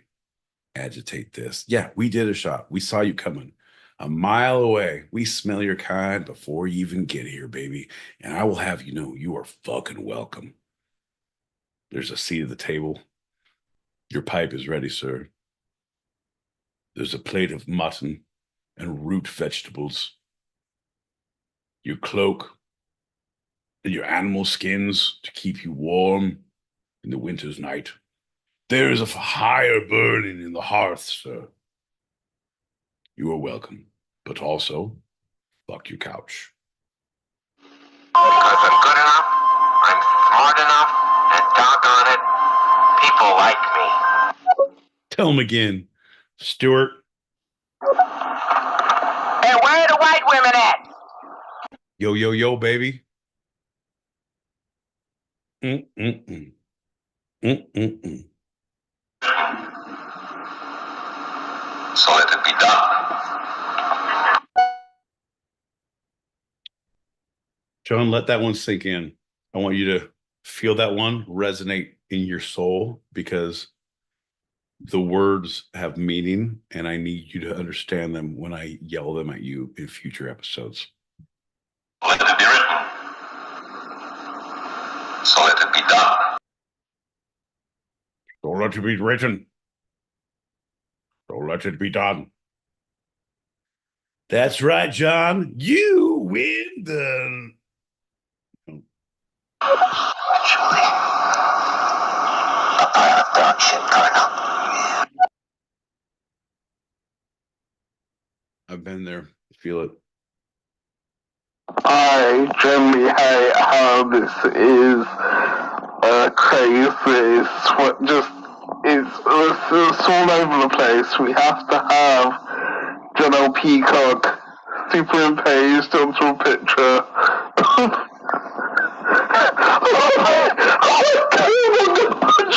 Can you eat the same way ever again? Yeah, it comes back soon. Jules, I'm going to go ahead and give you the thumbs up approval to post that to our page. John has posted some bullshit previously, and so I want to say yes, put that as a post on the page. Yeah, John, shut it down. This is the best goddamn artwork I've seen in a hot minute. I'm going to send her a picture of me in the shower. The high point of my day. No, that's not it. That's not the... No. I don't know how to do a Kevin Spacey joke to get out of here, but I'm sure that's not it.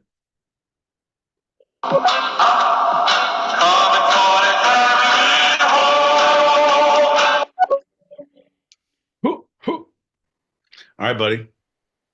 Swing low, sweet chariot, coming for to carry me home. That's right, folks. If you like the dulcet tones of John L. Peacock, well, write us now at twosidedpod@gmail.com.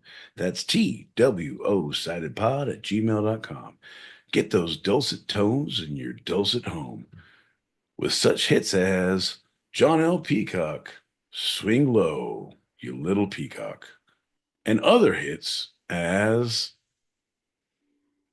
I Can't Believe There's a Peacock in the Basement.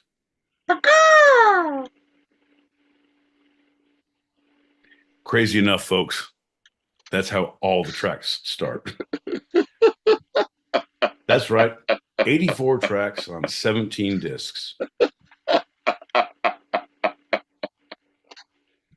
Order now. Let's pop that last one and get out of here. Hey, buddy. And don't forget to get your peacock neck sock. Bye for now. Seriously, look at that peacock neck sock. Lovely plumage. It's usually pining for the fields. Yeah, we know. Fair enough, bud. All right, pal. Thanks, everyone.